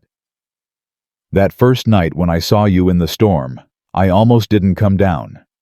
I was so lost in my grief, so determined to stay dead inside, that I almost let you and your children freeze. But you didn't. No. Because when I saw Benjamin, his face blue, his body still, I saw Thomas. And I couldn't let it happen again. Even if it meant feeling something. Even if it meant the pain of caring. And now. He looked at her with eyes that had lost their winter ice hardness. Now I'm grateful for that storm. For you. For your stubborn, impossible courage that forced me back into the world of the living. We forced each other. Sarah touched his face gently. You saved Benjamin's life. You gave me hope when I had none. You stood beside me against Wade when everyone else turned away. That's what partners do. Is that what we are, partners? Caleb's lips curved into something almost like a smile. For now, the rest will come. Mama, Dr. Thornton. Samuel's impatient voice rang out from the street. Are you coming or not? Coming, Sarah called back. But before she moved, she rose on her toes and pressed a kiss to Caleb's cheek. Soft, brief. A promise of things to come. That's for saving my son, she said. Caleb's hand came up to touch the spot where her lips had been. And this... He leaned down and kissed her forehead gently. This is for saving mine. They walked out of the church together into a town that was finally ready to welcome them. Behind them, the weight of the past grew lighter. Ahead, the road stretched uncertain but full of possibility. Sarah didn't know what the future held. She didn't know if she and Caleb would find their way to something more than partnership, more than friendship. She didn't know if the ghosts of Emma and Thomas and Jacob would ever fully release their hold. But she knew one thing for certain. She wasn't alone anymore. Her sons weren't alone anymore. And sometimes that was enough to begin again. 3 months passed, like water over stones, smoothing the rough edges of grief and uncertainty. Spring arrived in the Texas Panhandle, with wildflowers and warming winds melting the last traces of the winter that had nearly destroyed Sarah Holloway and her sons. "Mama, look!" Benjamin ran across the field toward her, his face flushed with health and excitement. "I found a rabbit hole." Sarah caught him in her arms, swinging him around. "Did you now? And did you leave the rabbits in peace?" "Sam said we should dig them out, but Will said that was cruel." Will was right. She set him down, brushing dirt from his shirt. "Rabbits have families too. Like us. Like us." Benjamin's face grew thoughtful. "Mama, is Dr. Caleb part of our family now?" The question didn't surprise her anymore. The boys asked variations of it almost daily, each time with increasing hope. "What do you think?" "I think yes." Benjamin nodded firmly. "He comes for dinner every night. He helps Will with his reading. He taught Sam how to set a splint. And he looks at you the way Pa used to look at whiskey bottles." Sarah choked on a laugh. "Benjamin Holloway." "What, it's true. His eyes get all soft, and he smiles even when nothing's funny." "Where do you get these observations?" "I watch people." Benjamin shrugged. "It's more interesting than talking to them." Sarah hugged her youngest close, marveling at the child who had nearly died in a blizzard, and now philosophized about love with the wisdom of an old soul. "Come on," she said. "Let's see what your brothers have gotten into." The Holloway homestead had transformed over the past months. The 60 acres that Wade had tried to steal were now thriving under careful management. The railroad had come through as predicted, and Sarah had negotiated a fair price for the right-of-way, not the fortune Wade had hoped to pocket, but enough to secure her sons' futures. She found William and Samuel at the fence line, helping Caleb repair a broken post. "That's it, Will. Hold it steady." Caleb's voice was patient, warm. "Sam, hand me the hammer." "I can do it," Samuel protested. "I'm strong enough." "I know you are, but your brother needs the practice."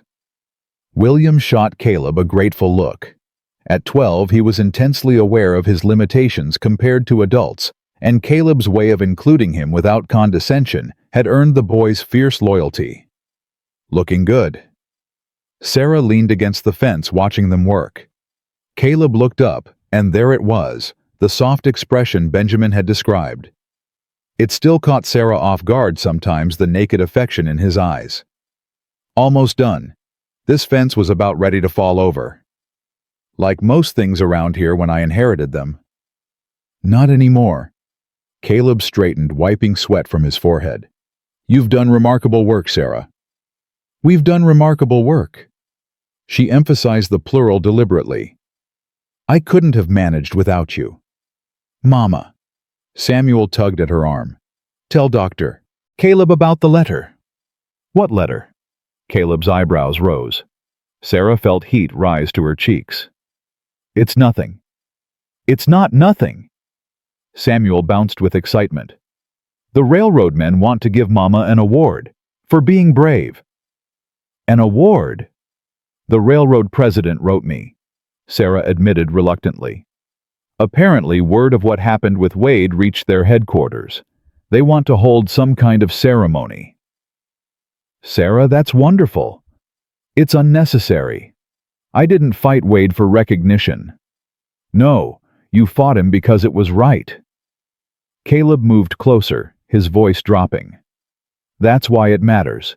That's why people need to hear your story. I just want to live quietly, raise my boys, build something that lasts." "And you will. But you can also inspire others, show them that one person, one woman can stand against corruption and win." Sarah looked at her sons. William, who had grown an inch since winter and carried himself with new confidence. Samuel, whose wild imagination now channeled into stories he wrote in a journal Caleb had given him. Benjamin, whose lungs were finally clear and whose laughter rang across the fields daily. "Maybe you're right," she conceded. "I usually am." Caleb's smile was teasing.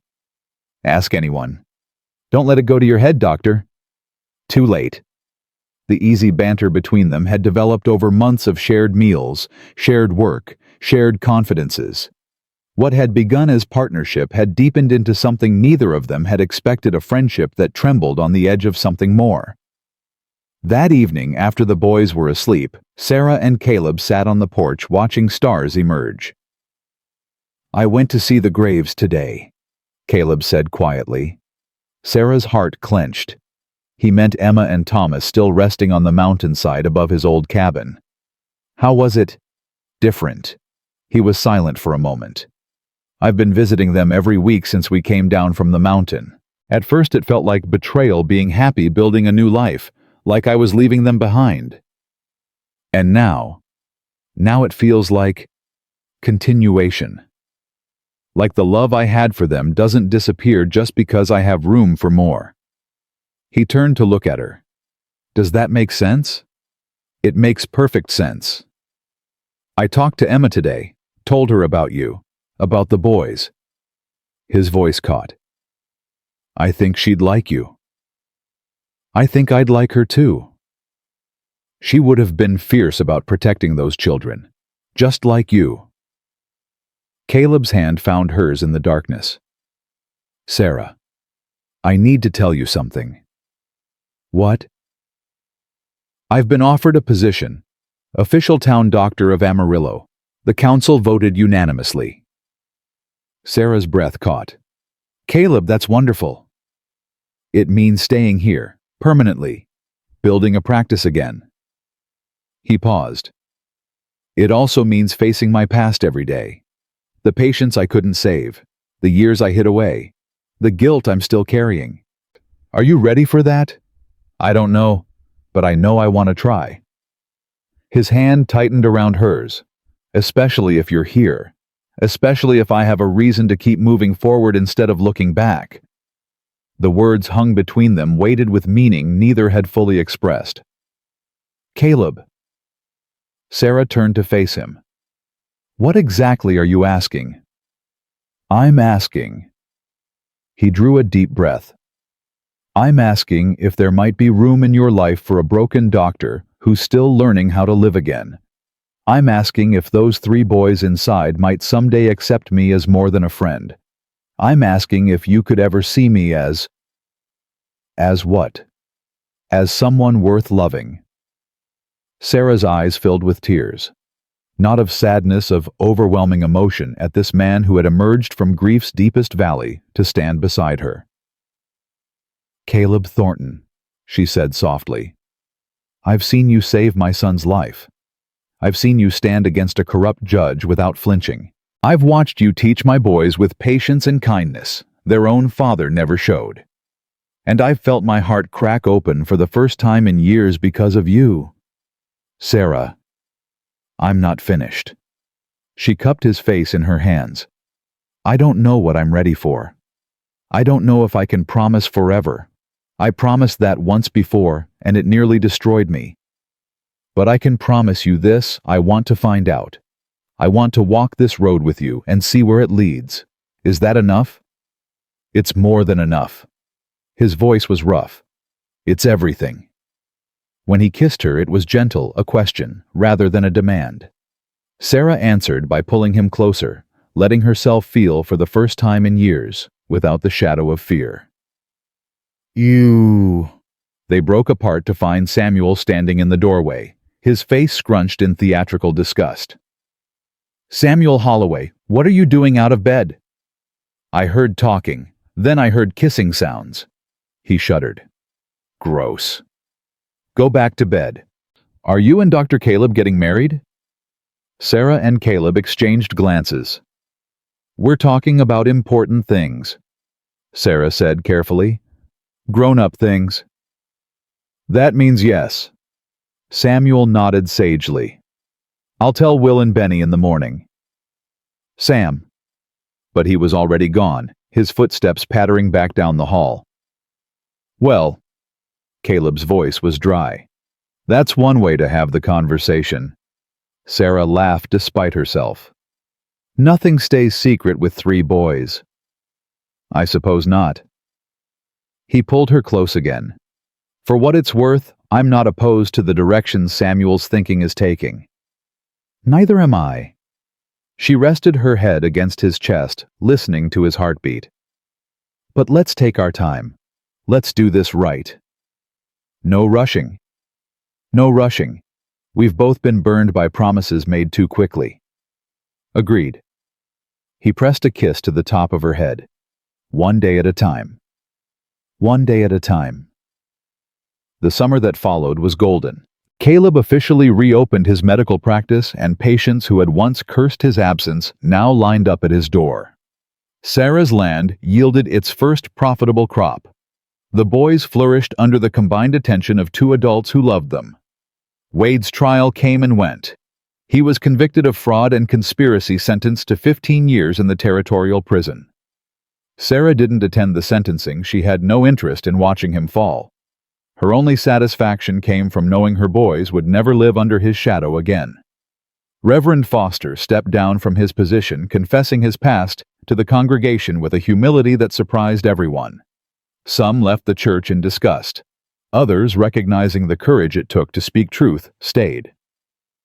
The congregation eventually called a new minister, but Foster remained in Amarillo, working quietly to make amends for years of silence. Moses and Ruby Crawford became permanent fixtures in Sarah's life, their friendship a steady anchor through the storms of change.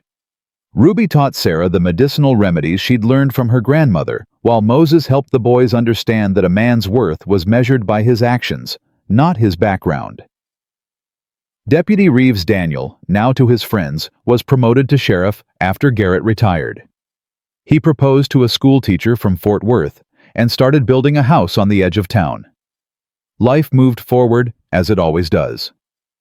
One evening in late August, Caleb arrived for dinner with a serious expression that immediately put Sarah on alert. "What is it? What's wrong?" "Nothing's wrong." He glanced at the boys, who were watching with undisguised curiosity. "Actually, I have something important to discuss. With all of you. All of us." William's eyebrows rose. "Yes." Caleb sat at the kitchen table facing the family he'd grown to love. "I've been thinking about the cabin on the mountain." Sarah's heart stuttered. "What about it?" "It's been empty for months. I've been paying Moses to check on it, but—" He hesitated. "There's something there that I need to deal with. Something I've been avoiding." "Thomas's room." Sarah said it softly. "Yes." Caleb's voice thickened. "I locked that door 3 years ago and never really opened it. Even when I started healing, even when I began to feel alive again, that room stayed frozen in time. You don't have to—" "I do." He looked at her with clear eyes. "I want to. But I don't want to do it alone." His gaze moved to include the boys. "I thought maybe, if you were willing, we could go up there together, as a family." The word hung in the air. Family. "I want to go." Benjamin spoke first, surprising everyone.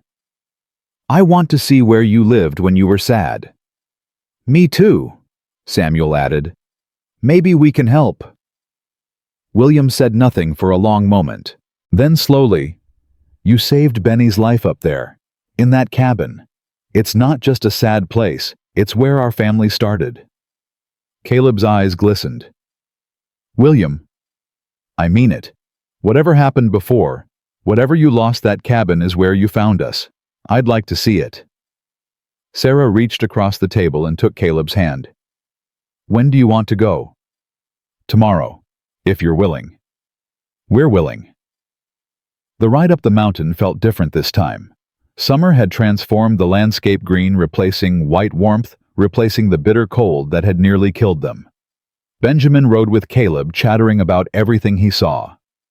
Samuel created elaborate stories about bandits hiding in the rocks. William rode beside Sarah, quiet and thoughtful.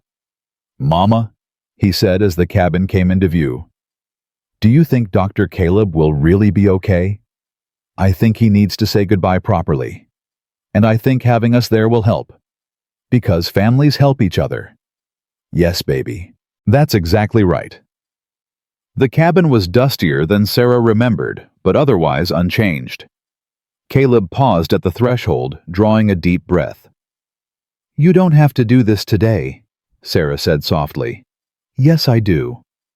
He produced a key from his pocket, the same key she'd seen him hold a dozen times without using. "I've been carrying this for 3 years. It's time."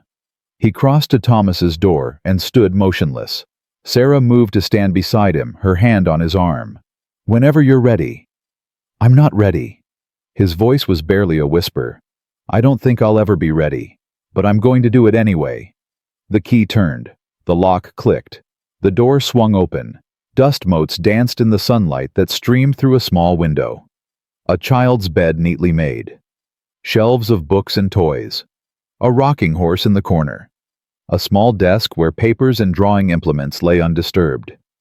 And everywhere the presence of a little boy who had lived and laughed and been loved beyond measure. Caleb stood frozen in the doorway. Sarah felt his whole body trembling. "Thomas," he whispered, "my boy. Can I see?" Benjamin's small voice came from behind them. Caleb nodded, unable to speak. Benjamin stepped into the room with the solemn respect of a child who understood somehow the sacredness of this space. He moved to the bookshelf, studying the titles. "He liked adventure stories," Benjamin observed. "Just like Sam." "Yes," Caleb managed. "He did. And he liked horses." Benjamin touched the rocking horse gently. "Did he ever ride a real one?" "Once. On my saddle. He was so proud." Caleb's voice broke.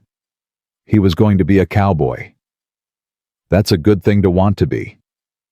Samuel and William entered quietly, their faces awed. William went to the desk, looking at the drawings scattered there, a child's renderings of horses, houses, a family standing together. "He drew like me," Samuel said softly. "Look, this one has a doctor with a bag." That was his father. Caleb touched the drawing with trembling fingers. "He was always drawing me with my medical bag." For a long while, no one spoke. They simply existed in the space Thomas had occupied, honoring his memory with their presence. Then, Benjamin did something unexpected. He walked to Caleb and took his hand. "I'm sorry your boy died," he said simply. "But I'm glad you saved me, and I'm glad you're our family now." Caleb dropped to his knees, pulling Benjamin into a fierce embrace. His shoulders shook with sobs he'd held back for 3 years. Sarah gathered her other sons, close, tears streaming down her own face. William's jaw was tight with emotion.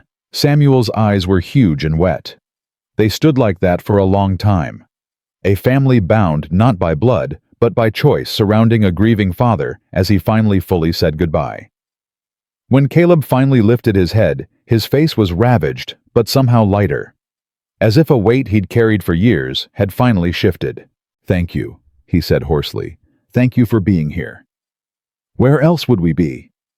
William's voice was gruff with adolescent embarrassment at his own emotion. "You're stuck with us now, Dr. Thornton." "Is that so?" "Yes, sir. Holloways don't abandon family." Caleb looked at Sarah, his eyes asking a question. She nodded. "In that case," Caleb said slowly, "I have something to ask. All of you." He reached into his pocket and produced a small velvet box. "I bought this 2 weeks ago," he said. "I've been carrying it around, waiting for the right moment. I thought it would be at dinner, or on the porch, or somewhere romantic." He laughed shakily. "I didn't expect it to be here, but somehow this feels right." He opened the box to reveal a simple gold ring, elegant in its plainness. "Sarah Holloway." His voice steadied. "I fell in love with your courage before I fell in love with you. I watched you fight for your children when the whole world turned against you, and I thought that's the kind of person I want to be. That's the kind of person I want to spend my life with. Caleb, let me finish, please. He drew a breath. I can't promise I'll ever be whole. I'll always carry Emma and Thomas with me, and there will be days when the grief catches me off guard. But I can promise to love your sons like my own. I can promise to stand beside you in every battle. And I can promise that every day for the rest of my life, I will try to be worthy of the second chance you've given me. He looked at William Samuel and Benjamin in turn. Boys, I'm asking your permission. I know I'm not your father, and I won't try to replace him. But if you'll have me, I'd be honored to help raise you, to teach you, to protect you, to love you. Silence. Then Benjamin. Does this mean I can call you Pa? A wet laugh escaped Caleb. If you want to, yes. Then yes from me. Benjamin nodded firmly. Yes, from me too. Samuel was bouncing on his toes. I always wanted a Pa who listened to my stories. All eyes turned to William, the eldest, the one whose approval mattered most. William stepped forward, his young face serious. He extended his hand. Welcome to the family, Pa. Caleb shook the offered hand, then pulled William into a hug. The boy pretended to resist. Sarah. Caleb turned back to her, the ring glinting in the dusty sunlight. I believe I asked you a question. Sarah looked at the ring, at her sons, at the room that held so much grief, and was now filling with hope.